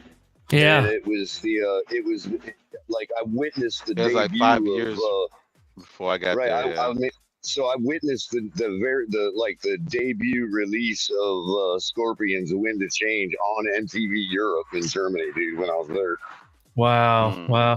I mean, I got there 5 years after the wall fell. You even had, if you think about it, some of the music came from the blue collar area because people were looking for work, trying to put money on food on the table and everything. You had issues all over the place. And that's because of that. I kind of feel like that was the golden age of music because there was just so much to sing about, so much to talk A about. lot of transition. A lot of people going in of an era, out of an era. It was like a perfect stew of everything when you think about it. Yeah, that was the decade of a perfect stew. It was crazy. And there were just so many groups, and not just groups, but you had some individuals, singers that came out. But it was just so many of them. That's why I say it was just like a flood. It was a crazy scale when you think about it, Mr. Polk, of all the individual artists that came out and debuted. Yeah, and they may have been groups, like spinoff from groups in the 70s. Exactly. They decided to become individuals in the 80s. Right. They were like they was a part of a band or a group in the 60s and 70s, but then they decided to do their own thing in the 80s. Well, kind of look at Boy George from the Culture Club. Exactly. Yep. That was another one. Yeah. He decided to branch off from them and do his own thing. Let's play a little game. I dropped a link in the chat. Anybody wants to come up to play this game with us, please come up. We're gonna go down the roster. I want to name a player and I want everyone's input. What song, and please provide the band so we know what band it is too, applies to that player or reminds you of that player. Right? Since we're talking about music, we'll combine both since this is a Dolphins show. So anybody want to join up? I'll wait a little bit for everyone to join up. What song comes to mind when you think about said player? Okay. Yeah. Or if you want to participate in chat, just keep it in chat. So I'm just going to wait a moment. Just want to get you guys prepped because I have a list of like songs from like the 80s and 90s and stuff. And I have certain songs that when I hear a player, I think of that song. So, by coincidence, Ali, it was certain songs that I would listen to because of how I feel or the mood I was in, or that song might remind me of a certain person. What crazy. The song I think about with Tua is gonna make y'all laugh. Oh my goodness! I think you're gonna steal it from my Javon Holland take, Crypto. I can already feel it. Oh shit! It probably can go to him too. I guess this particular group was I thought so. I thought as much. If I'm right, I thought as much. Well, I want to hear what Crypto think song would be for DVP. Oh, we got a player. It's a Bills fan. What's going on, Josh Allen? How you doing? What's up, Josh Allen? What's going on? What's up, man? So we're talking 80s, 90s music. I'm going to be naming a player. Name the song that you think of first when you think of the player, right? And try to include, if you know the name, that's great, but try to include who the band is too. Because I like to learn about music that I may not know who that band is, so I can go listen to the song at times. So we're going to wait and see if one more person joins. I'm going to give it 2 more minutes, and then we'll start. This will be Blame it on the rain. Damn, Milli Vanilli. Damn, G. It's brutal. Man, that was controversy. That was a controversy group. Oh yeah, when they finally got found out. Oh, yeah, that was man. Dude, if you're about to say Milli Vanilli for Tua, that's hilarious. Yeah, G was thinking, blame it on the rain. And then it was a sad ending because they got exposed. It was a sad ending to him. Because I think one of them. Yeah. Well, thinking about it, that does encompass Tua. Blame it on the rain. All the supporters they like to blame it on the rain. All right. So we're gonna start this game again. 80s or 90s songs. If it's a 70s song, that's fine. Just make sure you provide us the name and the artist too, so we know who. Right. We're gonna do primarily the current Dolphin players. However, I'm just to start off as a practice. I'm curious what you guys are gonna say. Dan Marino, what song do you guys think of? Dan Marino. Oh man. Against the Wind by what the hell is his name? I'm gonna say against the wind. Against the wind. Bob Seger. Is that Bob Seger against the wind? Against the wind. I'm gonna really go way back. I'm gonna say 4 seasons, December '63. Oh, I gotta. That makes me. That Oh, reminds me what of a another night. good one for two. Michael K. That's Douglas. right. That reminds me December of another 63. good one for two. I got mine for two now, but hold on a sec. I'm gonna give you Dan Marino. I was thinking Bon Jovi, Blaze of Glory. Blaze of Ooh, Glory, that Bon Jovi. that one's Okay. good. That's a good one. And, I have one. I just have to make sure that this is the right artist. Just bear with me a second. Is there any got others that you guys can think of? I got one from Damn, Marino, Joe but I Reese don't know. got a good one. Thank you. Living on a Prayer from Tua. Damn. Wow, Chad that's a good Survive one for too. Dan Marino, but I don't know who sing it.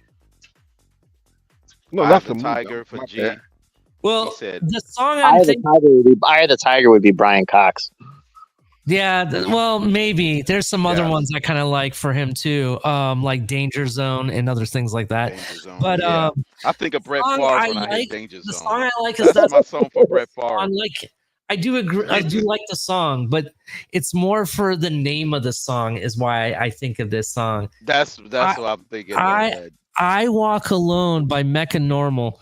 I Walk Alone because I honestly think that Dan Marino was a quarterback of his own. I don't really think there was a point where I didn't think any other quarterback could touch him. You know what I mean? Like I thought he was the best of the best at one point. And that's why I always, when I look at it, I was like, man, he's at a different level on his own. That's kind of why I was thinking that. Not so much for the song, though. You know what I'm saying? Well, to me, it would be a song that's sort of aggressive because to me, Dan Marino was like the commander of the offense and did not play around. So to me, it would be a song that shows that projects aggression for Dan Marino. That's true. I mean, he did yell at people a lot, especially his receivers when they weren't doing shit right. So, yeah, I definitely agree with that. I was just thinking of the title when I saw the title. I was like, man, he is a quarterback that walks alone. Because just to me, he was the best of the best. That's just to me. You know what I mean? Like if you asked me when I was 8 or 9 years old, when someone asked me, hey, who's the best quarterback ever? I would tell you Dan Marino, hands down. Not even thinking twice. Not knowing who Starbuck or any of these other guys were or anything like that, or Joe Montana or anybody, John Hill, I wouldn't even know who the fuck they were at the time. It's Dan the Man Marino, and that was it. You know what I mean? So Michael K. a trip. Michael K. say? Michael K. you a trip, man. I'm sorry. Looks like a lady. Aerosmith is the proper song for Trevor Lawrence. Or that's Trevor Lawrence's song. That's Lawrence's theme song. Amica says, "You're so vain." God, it's ridiculous. Yeah. So, former players. I'm gonna say I'll go with one that's a good one. I'm gonna say Ricky Williams, Tom Petty, Last Dance with Mary Jane. Ooh, I was gonna say Noah Iganagani, Another One Rides the Bus. Did you say Ricky Williams, Last Chance with Mary Jane? Yeah. Oh, that's perfect. That's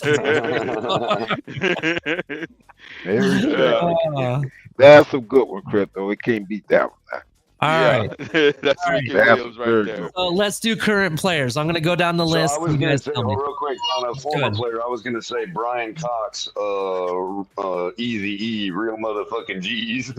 Oh, that's true. I'm going to say Louis Oliver, OPP by Naughty by Nature. Louis Oliver, OPP.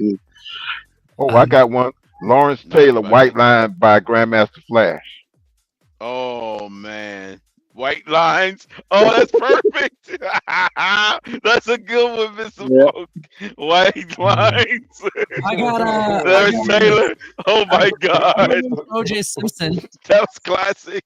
I got That's one. a good one, Mr. Polk. I I got like one that for- one. That's a perfect theme song for him. I got one for OJ Simpson, "Breaking the Law" by Judas Priest. Oh boy. Right. Or you could say you used to Yeah. love her by Guns N' Roses. Oh shit! I didn't think about that. F the police. She buried right in my backyard. Oh, y'all need to stop. Hey! We're talking about after the main murder trial because he got exonerated for that. So we can't say he did that. That was an allegation that he was not guilty of, but he was guilty of stealing his memorabilia back and that kind of stuff. Memorabilia. Right. yeah, But sure. That's Grand what Theft he was Auto right there. Grand Theft Auto, I think. Truly was one of Grand them. Theft. Yep. Yeah. That's what he was guilty of. So, Right. That's a good all right. one. So current players, I'm going to go down the list. Color had a guy I was thinking of first, Javon Holland. What is your take for Javon Holland color? Go first. Sorry if I steal it from you, Crypto, if it was the one, but the Village People, YMCA, man. No, I wasn't thinking of that one, but that's a good one. Oh Village man. People YMCA, yeah. That's a good one. Oh, also Oh, too, my Adam Gates. God. Adam Gates can be added to that Lawrence Taylor white man thing also. Oh, okay. All right. So what Mr. Paul, what was your Javon Holland one? Oh boy, that's a good one. Good grief. Mm.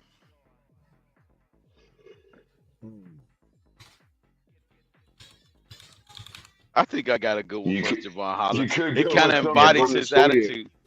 You could go with something from the Stray Cats. I got one for Javon Holland. I got one. Go Okay. ahead, Josh. Javon Holland is got to keep him separated by, I can't remember the name of the band. Keep him separated, the 90s band. What the hell? Offspring, that's Offspring. Offspring. Yep. Offspring, keep him separated. Mm. Him and Okay. Fangio. I don't know. What do you got? Okay, hold on. Mm. Jesus, What was that, Ali? Atomic Dog, George Clinton. Atomic Dog. Well, for Jamal Holland. I don't know. That's what he put in the chat. I don't know if that's Javon. No, that would apply to X. Atomic Dog. Yeah. If you listen to the Atomic song Dog. Atomic Dog by George Clinton, that would apply to X. Dog catcher. I like White Snake. Here I go again. Here we go again on my that one. Yeah. Okay. Okay. I would say because he's kind of rebellious. I would say Twisted No, that's Sister. ex- We're not going to take it. That's what. Ooh, that's a good Holland one too, color. Yeah, Crypto. that was Twisted but Sister. Ali, the one you said, here I go again on my own, like when he's trying to tackle a tight end. Yeah. Like here I go again. He's taking it to the house from the 0-yard line all the way to the touchdown again against the Yeah. Jets. So that's kind of why I was thinking it. All right, next player, Teron Armstead. I have the best one, but I'm gonna save it for last. Go ahead. Armstead. Okay, I got it. Oh, let me dig for my Oh no, I'm not gonna go with that one. The thing That's from gonna be- Sanford and That's gonna Son. be too wild. The one I'm thinking of is too wild. Let's see. The I thing have the from best Sanford one. and I Son. think Fits it's him the because answer. his I'm past. sorry, you can't change my mind. And it's only because of the title, but it's kind of funny. I'm gonna give it to you guys anyway, since you guys are kind of stumped on which one to go with.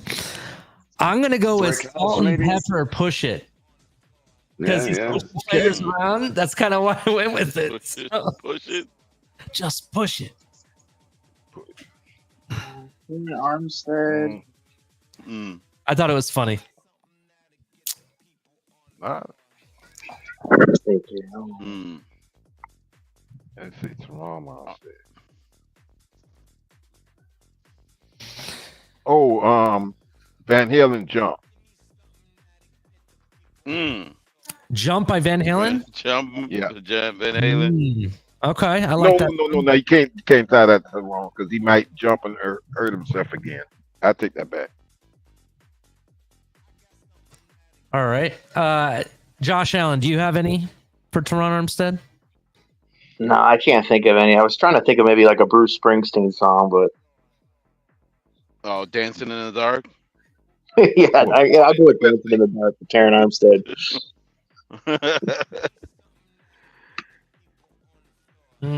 You could go for Tehran. You could go "Living on the Edge" by Aerosmith. There you go. That's a good one. I got one. Taron Armstead, "Money for Nothing," Dire Straits. Oh, that's a perfect one. Ooh, that is a good one. You got to install microwave ovens. All right. Next player. Oh my God, that's a good one. Next player. Jalen Phillips. Come on. Eye of the tiger. I know you Eye got of the tiger. Eye of the tiger. Another one bites the dust. Fade to Black Metallica. Fade to Black Metallica. That's a good one for Phillips. Another one bites the dust. I know somebody used eye of the tiger, but that's what I was. A flock of seagulls, and I ran so far away. A flock of seagulls. What color do you Oh have? damn, flock of seagulls. Oh damn, who said I'm thinking. I got a good one. Hand me my thinking grenades. That's brutal. So Anthony Mazzano Phil said Collins, Helter Another Day in Skelter by Paradise. the Damn, Beatles. G, that's my favorite song of all time, G. What do you think? What was that, Ali? Anthony Mazzano says Helter Skelter by the Beatles. Helter Skelter. No, that's Chubb. That's Bradley Chubb. That's one from Chubb. Helter Skelter. You could say for Brian Flores. Brian Flores' song is "We Didn't Start the Fire," Billy Joel. We didn't start the fire. Exactly. That's perfect for Brian Flores. That is a good one. We didn't start the fire. That's a good one for B-Flow. Yeah. That's a good one for him. Yeah, I like that one for him. This is who I have. Theme song. Again, I'm trying to be funny, but I'm being serious at the same time. So, as Jalen Phillips is kind of a freak athlete, I'm going with "Super Freak" by Rick James. Oh, that's a good one. That's a good Now, Part-Time Lover, Stevie Wonder, G, that's a good one too. But I would say Part-Time Lover would be X song or Tyreek Anthony, song. what was your song for Armstead? Oh, hold on. Here, I'll read it. I see it now. "Old Dirty Part-Time Bastard Lover. Got My Money for Toronto." Yeah, Part-Time Lover, Tyreek. You ready? Yeah. All right. Next, color. Did you have one? Did you figure one out? I cannot think of one. Yeah, I'm going with "Super Freak," bro. If you ever see Jalen Phillips, that guy has like ab over ab over ab. It's He ridiculous. got a lot of good songs. That guy is cut like unbelievably. Let's keep it moving though. Next person, Tyreek Hill. What song do you think You of? just said it. Hill? Part-Time Lover by Stevie Wonder. Okay, Part-Time Lover. Yeah, I like that one. Run Like the Wolves by who was that? What's that group? Hungry Like a Wolf. Hungry Like a Wolf. Yeah, that's Duran Duran, ain't it? I think so. "Hungry Like a Wolf" talking was about by Duran Tyreek? Duran. Yeah. Yeah. You talking about Hungry Tyreek? Like a Wolf. Yeah, Yeah, Tyreek. that'd be that Like would a be Wolf, mine for yeah. Tyreek. Hungry Like a Wolf. Mine is my Tyreek Hill is "Don't Stop Believing" Journey. Oh, that's a good one. I was thinking about going with that. You can always change your game on. Y'all have missed the best one for Tyreek. What's that? Cat scratch fever. Okay.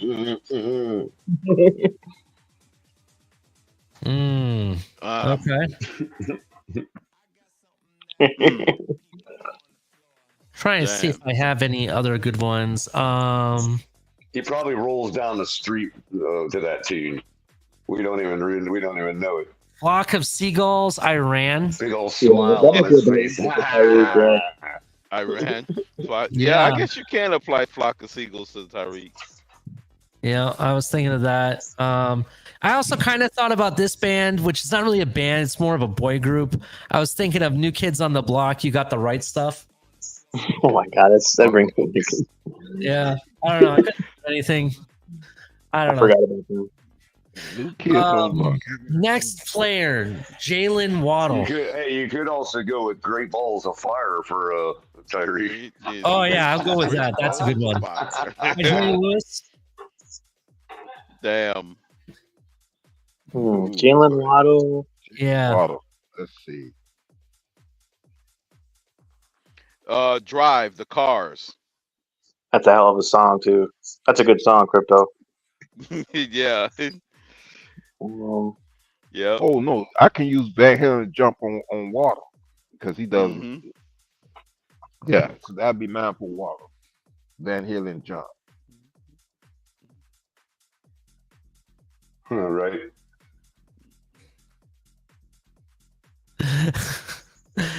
I'm I kind of like that This one has from nothing to Smokey do with- Robinson too. I'm making a joke out of this, really. I But mean, this one has- heartbeat. This has nothing to do with Jalen Waddle's ability, but more so my fandom. And if I was the GM, I'm going with Rick Astley. Never gonna give you up. I'm never gonna let Waddle Never off. gonna He's gonna be give stuck you with us up. forever. I don't- Oh, I'm gonna go damn. for Jalen Waddle. I'm gonna go fast car. You're mine, I'm gonna bitch, go fast car forever. for Jalen Waddle. That's a good one. Oh Yeah, man, fast that's car. What's the hilarious. name of the artist? I forget her name, man. Fast car. What's her name? Who? Which one? What's the name of the song again? Fast car. Fast cars. I forgot who's saying that. Welcome Yeah, to the me too. show, Anthony Massano. How you doing, I gotta sir? look it up. Hey, I guys. can't look it up. Yeah, My I forgot internet that stuff. one, yeah. Oh, did you see? For Tyreek, I had "Road to Nowhere" by the Talking Heads. Yeah, that's a good one too. Okay. Yeah, what was it? Talking Heads, Roll to the North. Tracy Chapman is who's okay. saying Fast Car. Tracy Chapman. Yeah, dude, she's great, man. Okay. Ugh. Oh my goodness! Yep.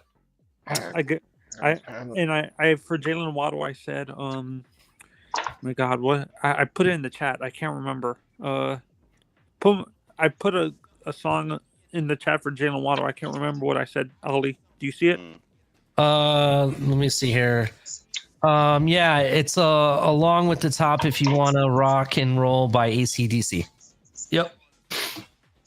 That's actually a good one. Hey, I got a good one for Xavier and Howard for former Anthony, players. Anthony, you said for Jalen Rand or Waddle? Waddle. Oh, I'm gonna say another one, "Bites the Dust" by Queen for Waddle. I know somebody. I have a question. What I player did that would one fit? for Jalen Phillips too. Yeah. What player would fit the best for the song "Appetite for Destruction" by Guns N' Roses? That could be Jalen Phillips right there. You're talking about destroying offensive lines. Yeah. Yeah, that'll fit for him as well. Yeah. I'm trying to think of some Fleetwood Mac songs. I forgot about. I'm trying to think of 80s, 70s band. The player, real Yeah, quick. he's in Fleetwood Mac. They Mike damn. McDaniel. It's on the tip of my tongue. All by myself. All by myself. Celine Dion. Yeah, I was out by myself. I have the best Celine song. Dion did a song of that one too. I have the best. Eyes Without a Face. Eyes Without a Face. Yeah. Oh, that's a good one. That's a good one. That's a good one. That's What do you a good one. What do you got, Color? Eyes Without a Face. Yeah. For Mike McDaniel. Yeah. Great Balls of Fire. All right. Well, Great mine's Balls not of so Fire. far off from that. Mine is Big Balls by AC/DC. That's what I got. I got a funny one for Tyreek. How about "Hound Dog" by Elvis for Tyreek? I would say a good one for Mike McDaniel is REO Speedwagon. I want to keep on loving you. REO Speedwagon. I have to listen. I haven't heard that song. I may have. I just never did. I don't know though. I don't know though, Anthony. As much trouble as Reek gets in Yeah. all the time, he might be singing Jailhouse Rock pretty soon. Yeah. Yeah, no. Now don't put the juju on him, bro. I don't need that this year. Please no. No. Uh, Damn, CCR. He said no I'm just a scrubs. bill sitting Oh, on for Waddle, how about "Smooth Operator"? Oh man, yeah. Smooth Operator from Side A. Yeah, that's a good one. I would have put that on Smooth H-Hand myself, Operator. man. H-Hand's a smooth operator. Yeah, Yeah. that's a good one. Smooth That's a good operator. matchup right there. Coast to Smooth coast, operator. Oh, the next song. Here we go. Jalen, Western next Maine. player, All next right, player, Jalen Crypto, you bring me Ramsey. back to the day of the Who? hailstorm, man. I told you about the day of the hailstorm, bro. Back Right. when music was good. Oh, that was classic, man. It's like I have. In case you guys don't realize, no, I think I've told Crypto this before, but I have like a certain set list of songs of kind of contemporary songs that were popular on the radio, fixed and burned into my head because they were the contemporary songs going around at the time when I was young. We went through this hailstorm that like scared the shit out of me, right? And so like everything that was on the radio, like contemporary hits of the time, bring me back to that day. You know what I mean? So I got another player. Sade is definitely one of them. So next player, Jalen Ramsey. What do you got, color? Jalen Ramsey. You have to come back to me. I have one. I got one. You go first. I got one. I got Highway to Hell by AC/DC. That's a good song.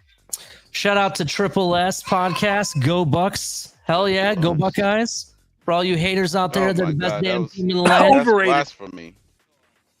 No, the only time I had something That's against blasphemy, the Triple S. Ohio State Buckeyes always when they kind of took that game from University of Miami. We'll see what happens. We won the first college football playoff. We're going to win the first college 12 team format playoff. So just get ready. Get ready. Or how about I got over it, Ollie. I got how about over you can't touch this by MC Hammer. All right, Mr. Paul, what's your song for Jalen Ramsey? Michael Jackson Thriller.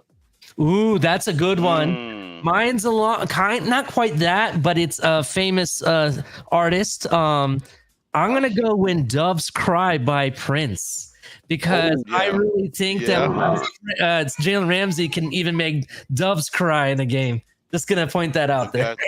I'm gonna go. Or go ahead, color. No, go ahead, Josh. I was gonna say it's an older song. I Did It My Way by Frank Sinatra for Jalen Ramsey. I got a better one. How about I'm Too Legit to Quit? Yeah, there you go. Yeah, that's a good. They might go for OBJ too, man. You don't know. We might see that. You know, Too Legit to Quit. Is that MC Hammer or is that Sir Mix-a-Lot? No, that's MC Hammer. Yeah. But for Jalen Ramsey, I'm probably gonna go Takedown from Kenny Loggins. So Mix-a-Lot Anthony did Big Butt and Apostles in Broadway. I got one for Jalen Ramsey. How about Danger Zone? I'm gonna go. Yeah. I got one for Ramsey. I'm gonna go with Lionel Richie All Night Long. Oh, right. And you're right. You're right. That's actually Anthony. Was that Anthony just said Danger Zone? So we're gonna go. I'm gonna go Danger Zone for Jalen Ramsey, and I'm gonna go Takedown for Kader Kohu since he's the best tackler on our team.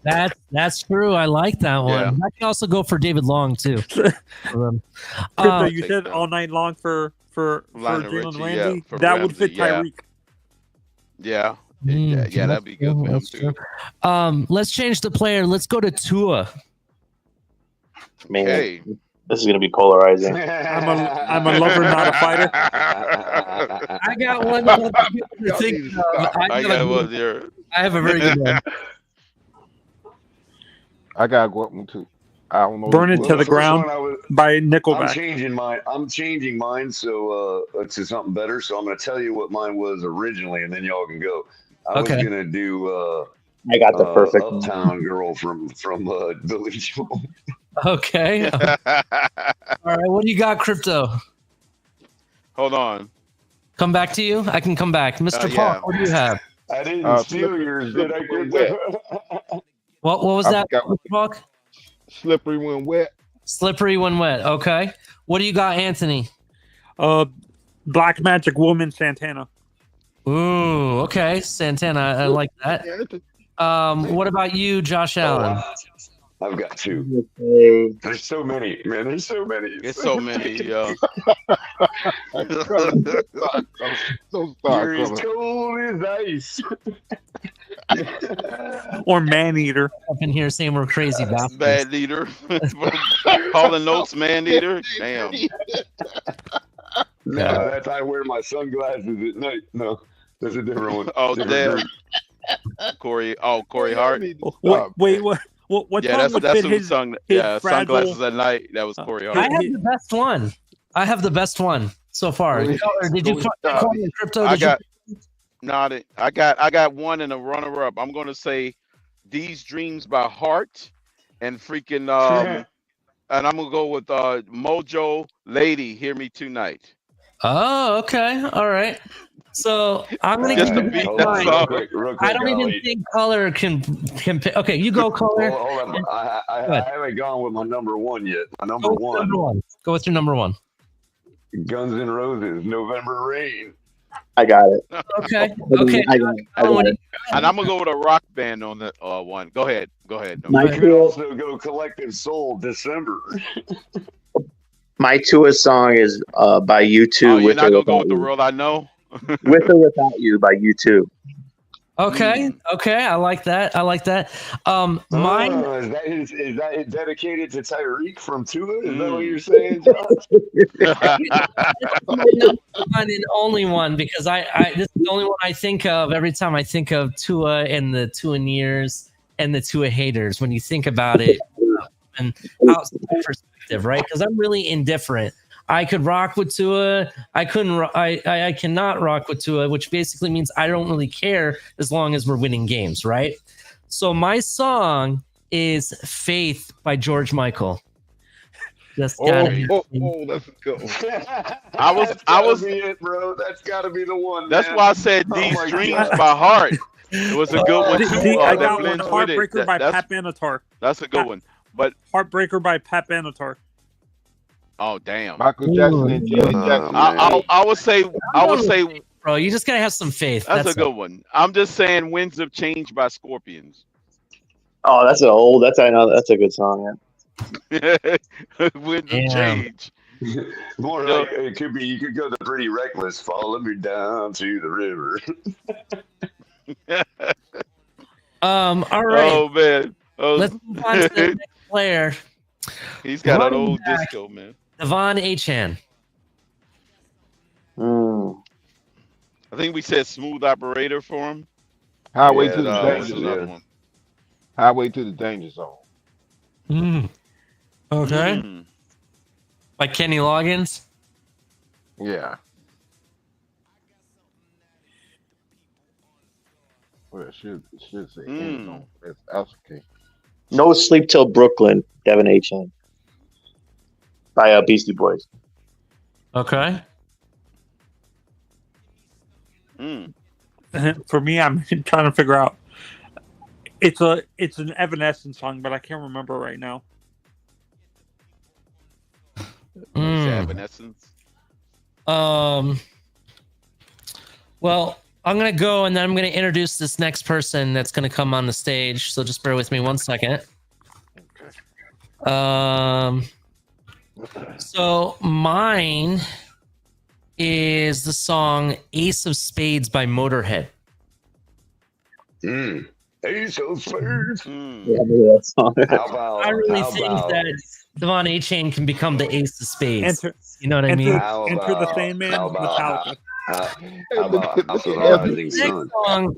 This next guest that I'm going to How introduce. about That's Michael what- Jackson? Don't Hey, stop till you get enough. Ali. Go ahead. That's what they call the end zone that Achan runs into, the House of the Rising Sun. No, there you go. There How you about go. enter? How about Enter the Sandman? No, because the Sandman would put you to sleep, wouldn't it? Yeah. Yeah. Right. So I'm going to introduce Well, this that next would be. guest. Oh, never mind.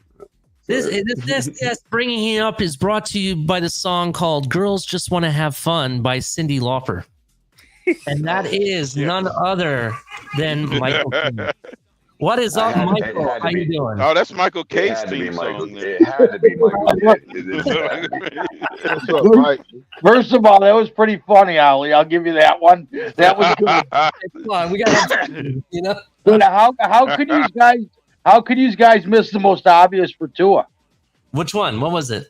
Bang Your Head by Quiet Riot. Oh, Oh God! That's a good one, Michael. Damn, That was only that Michael was K too would come on. obvious. That's I way like too obvious, Michael. you just gotta have faith. So that's what I Damn, you like. gotta have. It was the most obvious one. I'm sitting here. Somebody's got to say it. Nobody said it. Oh man. All right, next player. We'll go with OBJ. What song do you think of? I'm gonna say "Gangsta's Paradise" by Coolio. Damn, that one I thought. I can't remember the band, but the song is called "I Walk on Broken Glass."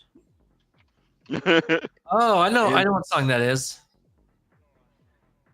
NWA Straight Out of Compton. Wait a minute.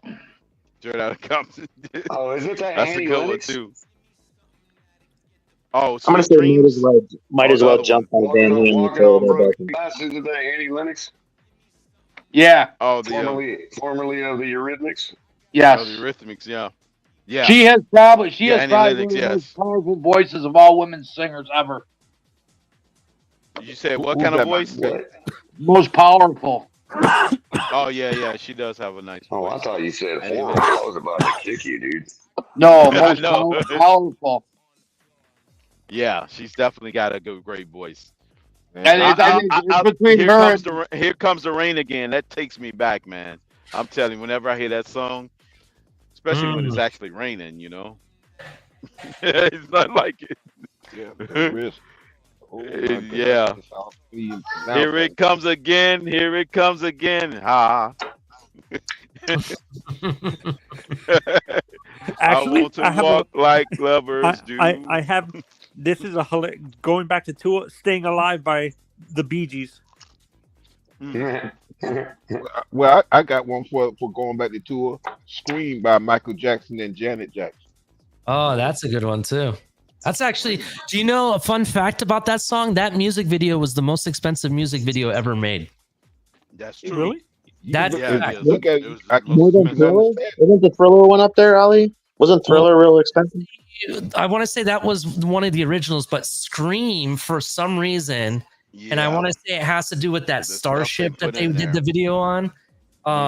Cost some ridiculous amount. Hold on, I read it somewhere. Let me find it. I can't remember. Does anyone remember who sang this song? "Praying for Daylight." I can't. I heard it.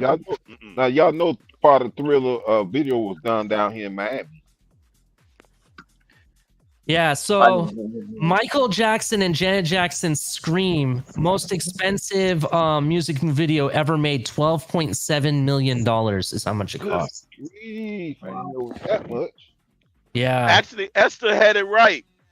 Broken Glass by Annie Lennox for Tua. Oh, that's a good one. Why did I think about that? Broken Glass, Annie Lennox. Yep, that's a good one for Tua. I will say, and this is no joke because what happened to him was not a joking manner in regards to Tua, not last year, but the year before. You could have said Free Fallin' was a good song for him too.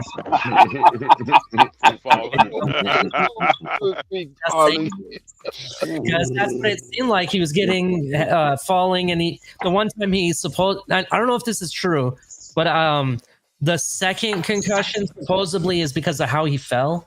So I don't know.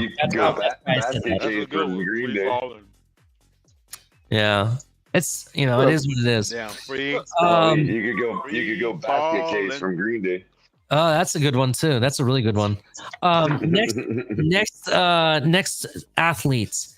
We're gonna go on the defensive side of the ball.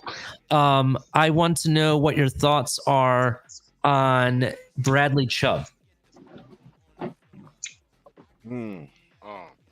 Lean on me. I just said it.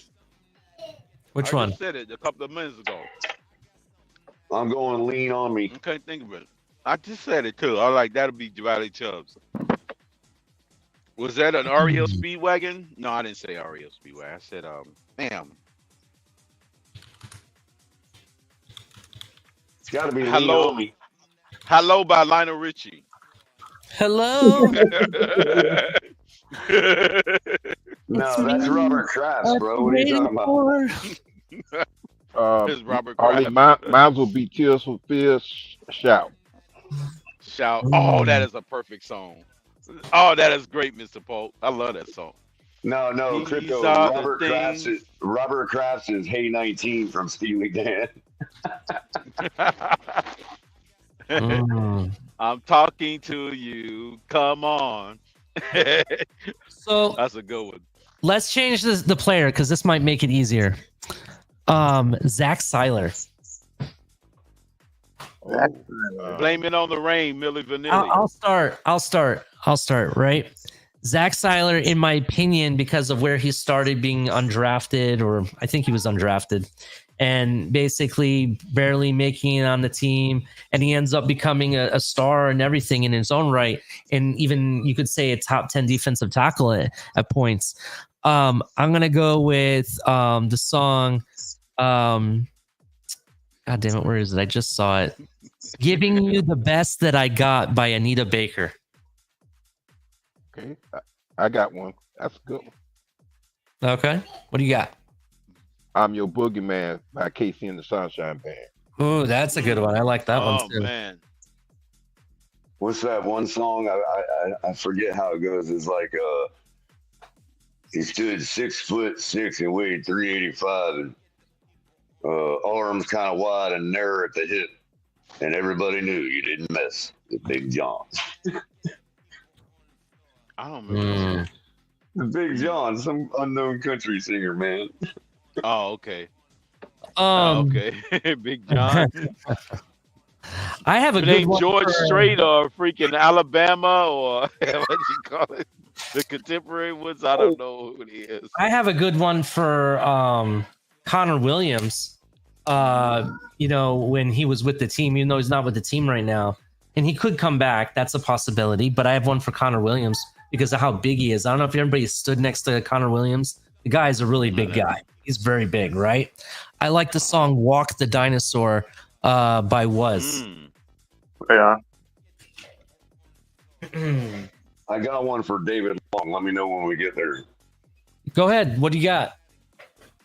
I want to say it's Three Dog Night. I could be wrong. Leroy Brown. That's Seiler. I got one for Zach. David I got Long. David Long. Crypto David Long. Yeah. David Long. Okay. Hey, Ali, you said Zach Seiler. I got one. It's a more it's kind of contemporary. It's by Tub Thumping. I Get Knocked Down. Chumbawamba. That's a good one for Seiler. Zach Seiler, man. Yeah. Go ahead. I don't know who sings the song, but it goes like bad Leroy Brown, the baddest man in the whole damn town. Baddest man in the whole damn town. Yeah, that's Leroy Brown. I think it's Three Dog Night, man. Meaner than a junkyard dog. Yeah. Interesting. Can I go back to tour real quick? Go ahead. On Alabama, Leonard Skinner. That was Jim Crow. That was Jim Croce, not Three Dog Night. Yeah, that's what I think. Michael said. It is Croce, isn't it? All right. Yeah, I'm sitting here going, wait a minute, that ain't right, and I couldn't think of the guy's name. Well, He's dead. I did say, correct me if I'm wrong. He's got some great songs, Jim Croce. Right. Three Dog Night saying Jeremiah was a bullfrog. Damn. I forgot who sang that. You're right. I know It that was the song. bullfrog. That was Michael K. that said that. Correlation. That You're was a right, remake. Michael K. That done made Michael K. That was a song made out of a gospel artist, wasn't it? Here's another one for two. The Was end it? from the Doors. The end. I got one for the Dolphins as a whole. Def Leppard, bring it on the heartbreak. I got one for the Buffalo Bills. Walk like an Egyptian. That's a good one. The Bengals. The Bengals walk like an Egyptian. That's a good one, Mr. Falk, for the Bills. Mm. Nah, Michael K. Cool though. He's cool. I got one that I got a song that the Buffalo Bills will never hear. Oh, we are the champions. We are the champions. Oh. I already put that in the chat a long time ago. You can't use that one. Is that what? No. The rightful one for the Bills are U2. I still haven't found what I'm looking for. By U2. That's the perfect one for the Bills. That's it. That's it right there. That's their theme song by U2. Still haven't found what I'm looking for. I was gonna say if the Bills ever won, it would be Foreigner. Feels like the first time. Right. Really good one. Oh my god. Oh my god, that's funny.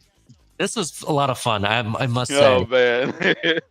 So here's some interesting news, and I'm just gonna I'm gonna this is my Mr. Obvious news that I'm gonna put out there, because the news that was put out, or the rumor that was put out, is so obvious. I'm like, are you kidding me? We knew this before he was even drafted, right?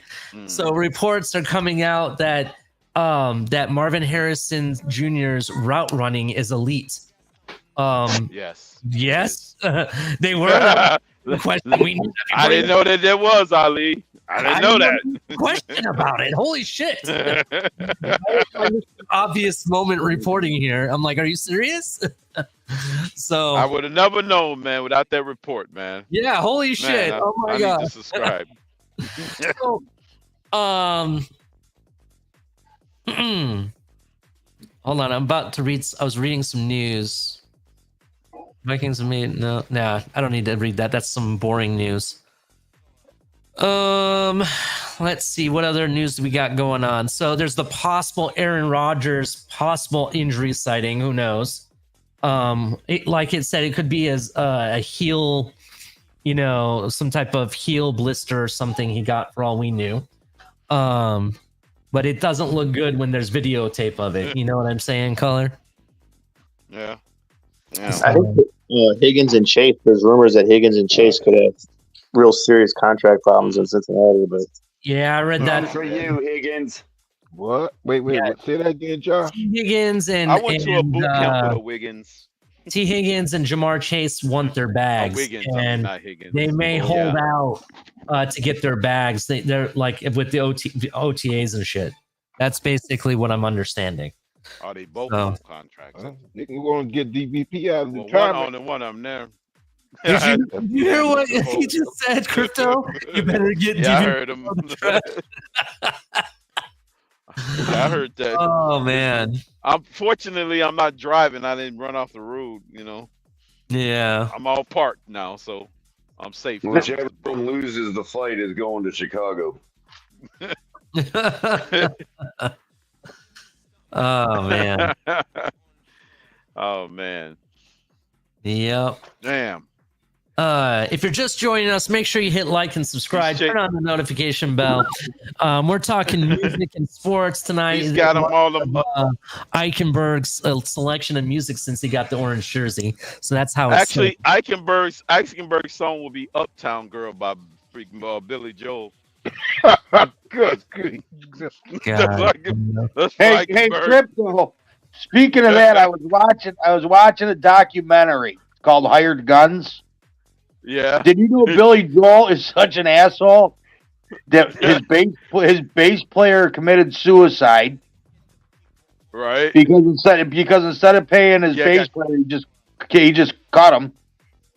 And then his drummer, who was there with him for like 30 years, all of a sudden never got the call, wasn't invited to his own wedding. But did you also know Billy Joel used to be a boxer? What you're saying is his song should have been boxer too? Richie's The Call, He used to be a boxer. Well, am I the one? Okay. Not see younger pictures of my. Do kind of look like one of those scrappy boxers, though. Well, if you really look at his nose in some of the videos, you can Yep. see it's slightly crooked, and it was brought up that Right. he got it doing some box. One of his boxing matchups. Who got their nose busted? Who? Billy Joe. Billy Oh, Joe. really? Yeah. Mm. I tell you, man, this young generation missed out on some of the greatest music you ever want to listen to. Yeah, man. He composed a lot, man. He's one of the great composers, man. No, I'm talking about the generation. Talking about the big picture of the music. The Oh, young yeah. generation don't know nothing about that. Man. They missed out. Right. Mm-hmm. Yeah. So, Triple S. They're no good, Triple S. what do you put? He gone. No, I thought I saw a comment he made. Oh, he said something about the Bucks. So hell yeah, rock and roll to the Bucks. So I gotta ask this question. Raheem Mostert in his interview on NFL Network, he says that we're an outstanding team, and it has to just click at the end of the year. We can't make excuses. We gotta go out here and finish the season and finish strong, same way we started. I can't agree more. There is no more excuses, right? No more weapons issue. No more. We had injuries or whatever. Injuries happen. Now you got depth all over the place in the key positions that you didn't have them last season. At this point, there's only maybe 2 question marks on the roster. That's it. But even then, it's still not an excuse. How do you guys feel about it? We'll start from the bottom.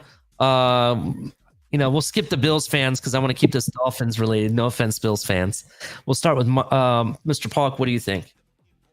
No, it's no excuse because this is my opinion, and what happened. Our defense has been carrying us for the past 2 years. They've been carrying us and keeping us in games.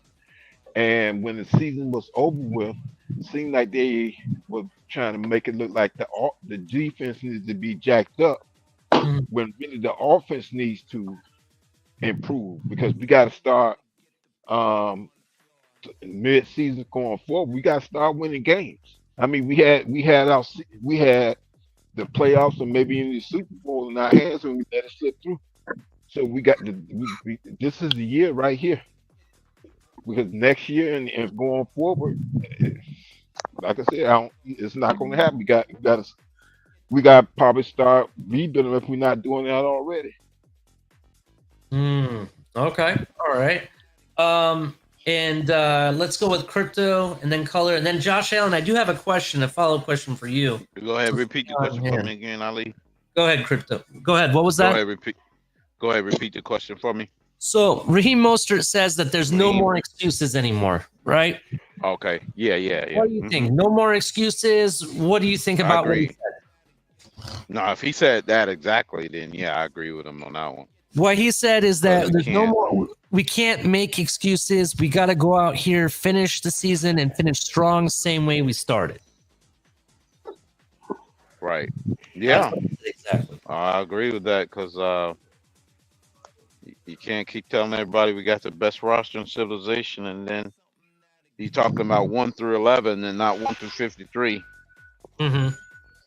Which means no excuses, even with injuries. You got to figure it out. You got to get it done. So yeah, I agree. You got a way to do it. Color, what do you got? Any thoughts on that? Yeah, did y'all miss the point of what he said? What do you mean? You missed the point. I agree with you. Who's been making excuses? Oh, who's been making excuses? Yeah. Fans on their behalf. Is he admitting that people are making excuses? Thank you, Raheem. Appreciate you being a stand-up guy and acknowledging that. Yeah, people have made excuses. Yeah, they have. You see it in the media with all our fans. They got them secret accounts. I hope he tells that to all the people that flood my timeline with excuses.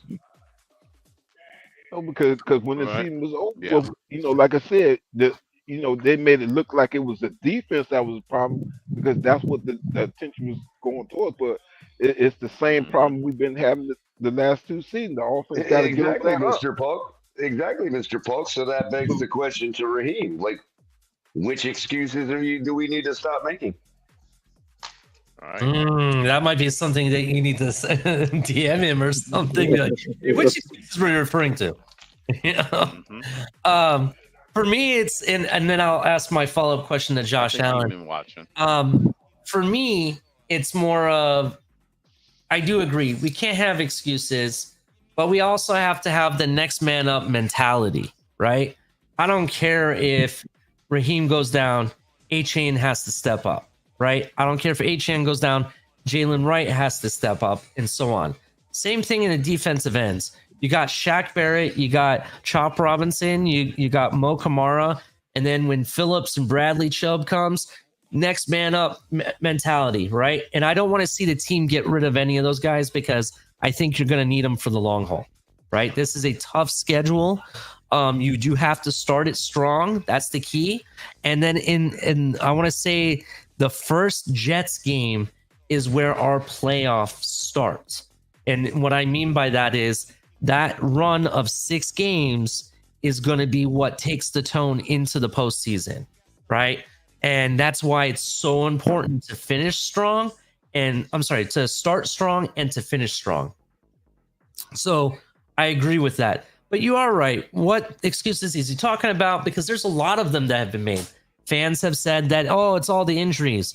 I even was one of those people. I thought there was a lot of injuries too. Abnormally. Well, from his perspective, he's the only one that, well, not the only one, but one of few who can actually say that. Yeah. Because what are they going to say to him? Oh, that one game where you fumbled the ball against Buffalo? Yeah, and then I put up 21 touchdowns. You know what I mean? No, but I'm just saying, like, it's coming from a guy that not only did all he could do, but did more. Yeah. So he definitely ain't the one making any excuses. You know what I mean? Because he don't have nothing to excuse himself for. So I'm glad he's saying it. I'm glad he's the one they chose to put out there and say that because you're a running back that just broke a team record. You know what I mean? Yeah, definitely. So, Mr. Josh 18 Allen. rushing touchdowns and 4 catching. Yeah, he did have a lot of touchdowns. If you played him on fantasy, it was very smart. I will say that. So, Mr. Josh Allen, I have a question for you. I know you're a Bills fan, and I wanted the Dolphins' perspective. But with your team not winning another year without the Super Bowl, obviously, you guys have never won a Super Bowl in history of the NFL. And I want to say the history of the Super Bowl era, I'll say. And that being said, also, you guys are, enduring a lot of changes with your team, specifically in the receiver room. Is it no excuses time for the Bills, or do Bills get a pass? That's what I want to know. Oh, absolutely not. Like me and Michael K. By the way, Ali, that's another song for Tua. Changes.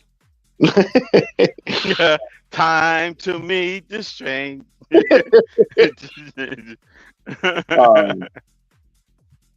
No, I was gonna say like Michael K. makes fun of me a lot because I defend Josh Allen, but there's no excuses. There's no there's not a pass. Like if the Bills were, I don't know, 5-12 or 6-11, fuck no, I'm not giving a Josh Allen or the Bills a pass. Okay, so you're definitely holding them accountable. What happens if they break your heart? Higher accountability. Again? Well, you're just an anti-passite.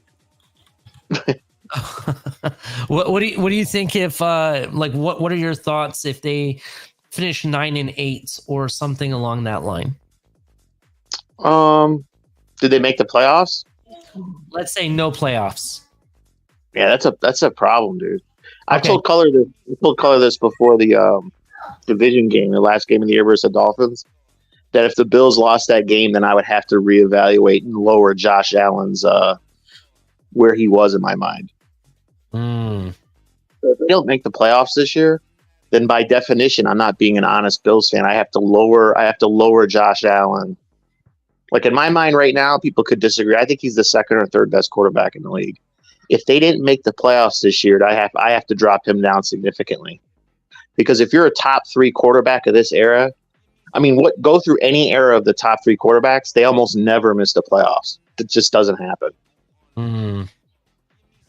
So I would have to lower what I think about him. Well, saying Justin, bare minimum they did should. Allen, remind me if you would, did Allen get paid before Mahomes' most recent payment? No. Mahomes I got I think it was around the same time. Mahomes At the same time? he got the $450 million first. Then Josh Allen, I want to say, got the 6-year deal. I forget how much what it was. Given slight differences between each team's salary situation, which could throw it off, between the two about a year, Josh Allen is actually moving into a because of all that's been said and done the last 5 years, or 4 or 5 years for the Bills, that's going to catch up to you salary-wise, just like as if you would have won the Super Bowl. You know what I mean? Mm. So you're moving into that era, or that 1 year or two that Mahomes just completed, where he has a seriously diminished, weapon base, and that obviously showed in the fact that they only scored 21 point something per game. They struggled all year, yet still won the Super Bowl. So my point is that given the way everything is cyclical, Josh Allen, now you're right, has to prove, yeah, I'm that guy if we got this, that, and the other. No, I don't need as much as Tua, but I still needed something, or do I? You know what I mean? Yeah. And the do I part is coming this season, I firmly believe. So every win you guys are going to get is going to be due to your running game, your defense, and what Josh Allen does. The whole Josh Allen debate, because we're going to be entering year 7. This will be after this year. It'll be Josh Allen's entering his 8th year. And like Color said, with the salary cap situation and transition and, more second and third tier type receivers. If we as the league, as league fans, if we don't notice a change, like you guys still roll out 11 to 13 wins next year, then you could, Super Bowl or not, you could arguably say, okay, Josh Allen is the important difference. You see what I'm saying? That's what I'm saying. Right, even if they losing the playoffs, yeah. After this year, Josh Allen. We see a noticeable change where you guys are struggling to make 9 and 8. You know what I mean? And this and that and the other. Then he is just a regular old Carson Wentz. Yep. Well, I wouldn't go that far, but yeah. Yeah. I would say after this year, Josh Allen's who he is will be. It's like the final grades are in. That's it. It's not gonna. He is who he is. If the Bills win the division again, and like Color says, they win 11 to 13 games, and he throws for 4,000 yards, this is just what it's going to be for the next 10 years, unless he gets hurt. If he doesn't do that, I don't want to hear any Bills. I don't want to hear any Bills fans if they do take a step back. And when I taking a step back would mean not making the playoffs. I don't want to hear any conversation about Josh Allen being a top 3 quarterback. He would be a good quarterback. He's not a top 3 quarterback. Well, without, again, let's not overhype. I don't have to because I'm not a Bills fan. You know what I mean? So, look, your wide receiver room is garbage, dude. I'm sorry, man. You can feel more about it than we do. You know what I mean? But and maybe I'm being a little hyperbolic saying garbage. But dude, they're out there. I've seen memes from your fans on Twitter talking about could this be the something to the effect of it's a bottom third wide receiver. Like Claypool clicking back on or something. And I'm thinking, why? Because you guys got him? You know what I mean? If he was gonna do that whole resurrect career thing, it was gonna be with us last year, bro. You know what I mean? Let's be real, man. But that's what I'm saying, though, bro. There's going to be a lot of, let's say Claypool does have a career season with Josh Allen. Right, that would mean Josh Allen is elevating his receivers. That's what I'm saying. If your receiving room is like comparable above average, that's Josh Allen. Right. I don't see any threat from your receivers, dude, to any team. I think it's a bottom. Any rational person, if you're not taking, you're just saying, what is it right now? Not potential, not being a homer, not what could be, just what it is. It's a bottom third wide receiver room. I don't think that's it. And to my point earlier, so was Mahomes last year with what they ended up producing, sitting at about 50% most of the year on their catch rate as a group. Right. A Kelsey that was aging and he still got it done. Let me ask this the question. Josh Allen, do you think that this is the real wild card is the rookie y'all got? Could this just be a transition year for the Bills? To where they don't really like the outcome of the season doesn't really matter because they're in process of retooling their offense. Precisely. And the reason I say this is because the next draft, you thought this draft had some good receivers. The next couple drafts have some very good receivers. That's precisely what I've been saying, Ollie. Is that this is unavoidable. But for a franchise in general, this year for Buffalo is unavoidable. What you're talking about, Ali, is unavoidable. But if you look at the bright side of things, you can say, well, now that gives us an opportunity to seriously evaluate what Josh Allen really is, apart from, because you're not going down to tank levels. You're not rebuilding the entire team. So Josh Allen should be able to elevate those average players left while you're waiting on stuff to develop and other stuff become available and money to free up. Josh Allen should be able to elevate a mediocre team to above average to levels that we've seen them win at. Right. That's what Mahomes just did. You know what I mean? Josh Allen, right, and that's the step that they're willing to take. Now Mahomes proved he was elite because he completed the job. You know what I mean? Yeah. But I don't think Josh Allen has to necessarily win a championship given their roster next year. But the regular old season for them, which has been 11 to 13 wins, if that happens like clockwork, then you can say it's because of Josh Allen. Because what's different? Like, they have a crappier team, yet still pumping out 11 to 13 wins. What is that? That means that your quarterback is stealing a win or two throughout the season. Right, but then, his wins above replacement is higher than Diggs. If you think that, or go ahead, Crypto. Crypto was saying that it would make Josh Allen's WAR number higher than Diggs. Right, that's what I was saying. Yeah. That makes his WAR higher than Diggs, yeah. If you guys get exactly the same wins that y'all got last year, yeah. But then Buffalo get better. And you took out a star wide receiver. What's that say about exactly? It's obvious in this case. But that's the benefit that you get for, well, if you look at, in other words, it's a down year, yes, but that also gives you opportunities if you're a smart club to look at what you really got at your quarterback. And here's the scary part for Buffalo. Like, this is the part where here's my insecurity coming out in the open. Let's say, obviously Josh Allen's a good quarterback, but let's say the Bills do miss the playoffs, like Color said. Then you have to be honest with yourself and say, well, a lot of Bills fans won't admit this, but you have to admit to yourself, maybe, like Color says, maybe it's like, I don't know, someone kind of like maybe a little bit better than Tannehill, maybe, or you'd probably still do something again with Josh Allen, but you would start the ball rolling of seriously looking for his future replacement. And not only that, you're starting to simply get him a number one alpha receiver again and be back up to par. It don't have to be that drastic. But Crypto, the bottom line is, if that were to happen, the Bills were to miss the playoffs. Then the evaluation is going to be, as a Bills fan, you really have to admit to yourself, I just don't know.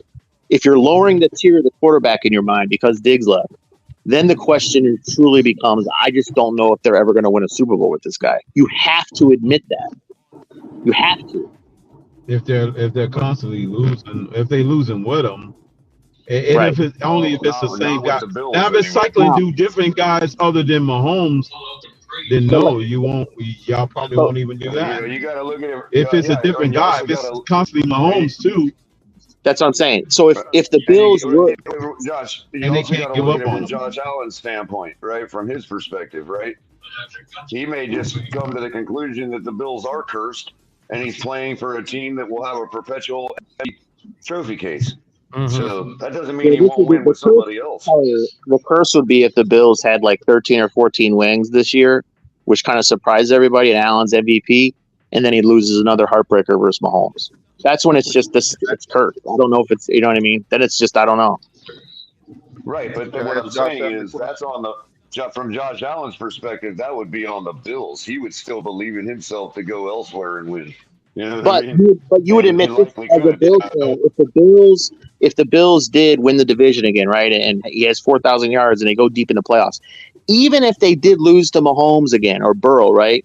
But if he did that again with a lesser roster, it would be rational for Bills fans to still be very hopeful. Hey, we could probably still win a Super Bowl too with this guy. Right, but if he gets sick of Buffalo and thinks that there's something, Then he would think it's them. He'll pull a Matt Stafford and leave to another team. Exactly, and you know as well as I do, if he put himself on the market, bro, he'd get historic money right now. You know what I mean? It would literally be a Matthew Stafford situation where he's the last final piece to the equation to a Super Bowl team ready. But with our luck, I could see. I don't know. Who knows? We've had bad luck our entire franchise. Maybe Josh Allen will leave, so who knows? Well, even if it don't work out for y'all and you guys are soured on him, that doesn't mean the rest of the league would be. He would get historic money if he went on the market, man. Right. It would literally be the Stafford situation with Detroit, where he was the final piece to somebody else's puzzle, not necessarily your puzzle. So what you're saying is that he's gonna be the next Matt Stafford, where he wins a Super Bowl somewhere else, is what you're saying. Right. That's what could be what that's where he's Josh Allen is situated. likely headed. If he keeps himself healthy, that's where he's likely headed, in my opinion. But that's why he could be the final piece to somebody else's puzzle. But wouldn't a good running game improve his They have a good running game. Right, They have that's the thing, But that's the thing, though, Mr. Falk. If some other team has everything and they're willing to, outright just outmatch Buffalo, then the thing is, me and EM talked about this months ago. I think we talked about it even before the season, and we talked about Elway's career. And I mean, Elway was an electric talent, man. We all saw the arm and putting the team on his back, but that's really not what wins playoff games consistently. It's really being this, like, you doing everything as the quarterback. I don't know, bro. I don't know, because that helicopter run from John Elway, I'm pretty sure helped win that game. No, I know, but Color, it was like, that was a pretty. If you look at Elway's stats in that Super Bowl, that first Super Bowl he won, I think he threw for like 140 yards, had 2 interceptions, but they still won. Well, yeah, but they had a really good defense and Terrell Davis, dude. You know what I mean? So, they balanced it out. They was both. Miss Fins actually had this discussion this morning on her show about whether defense still wins championships and all that. And you come to look at it, yeah, it still does. And then she broke it down to the last 10 years. Well, the last 10 years would put you at 2014, 13 or 14, right?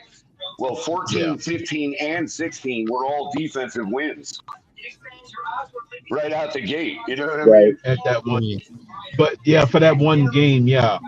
For the Super, that's the thing. You only need to do it for 1 3-hour segment. Well, it wasn't even so much. It won the rank. Well, Crypto, it wasn't so much that I looked at those games. I looked at those defenses and said, yeah, I remember their playoff run, and that night they were stellar defense in the postseason. You know what I mean? It's always the team that's got the lockdown defense in the postseason that wins it. Because if the other team can't score, it don't matter what it doesn't matter what they do. Right. Yeah.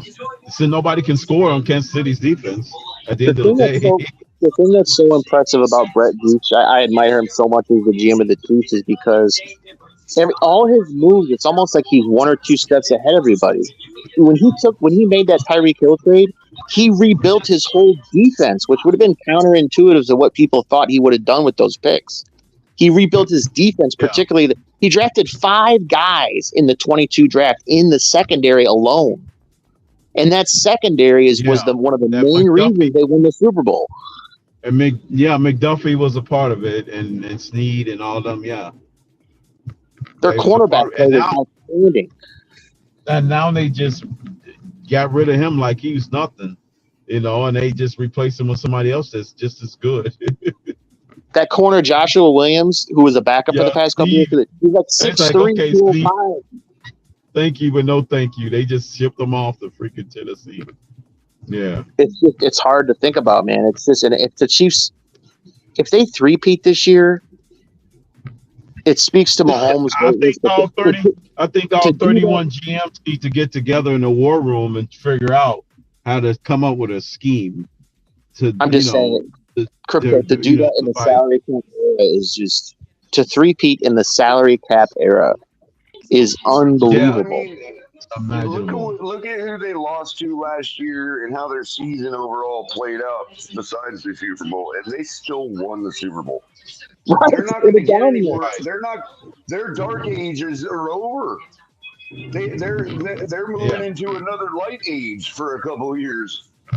Having won the Super Bowl, it's like they're like 2 versions. They're like a twice as long 80s 49ers. It's like if the 80s 49ers with Montana was going to be twice as long. Right.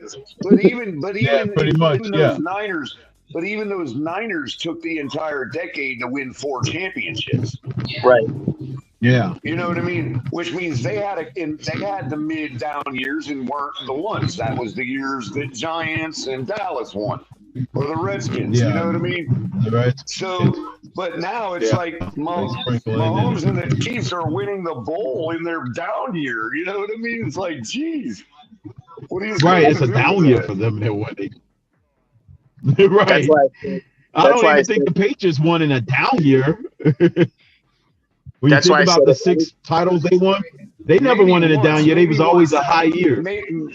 Maybe once when they one year where they really relied on their run game. There was like one season where Brady's numbers were trash and they still won the Super Bowl. Color, sometimes I hear you talk like, and I'm not saying I'm not like one Super Bowl they won against the Rams. They only scored 10 points. That was it. That's true. Mm-hmm.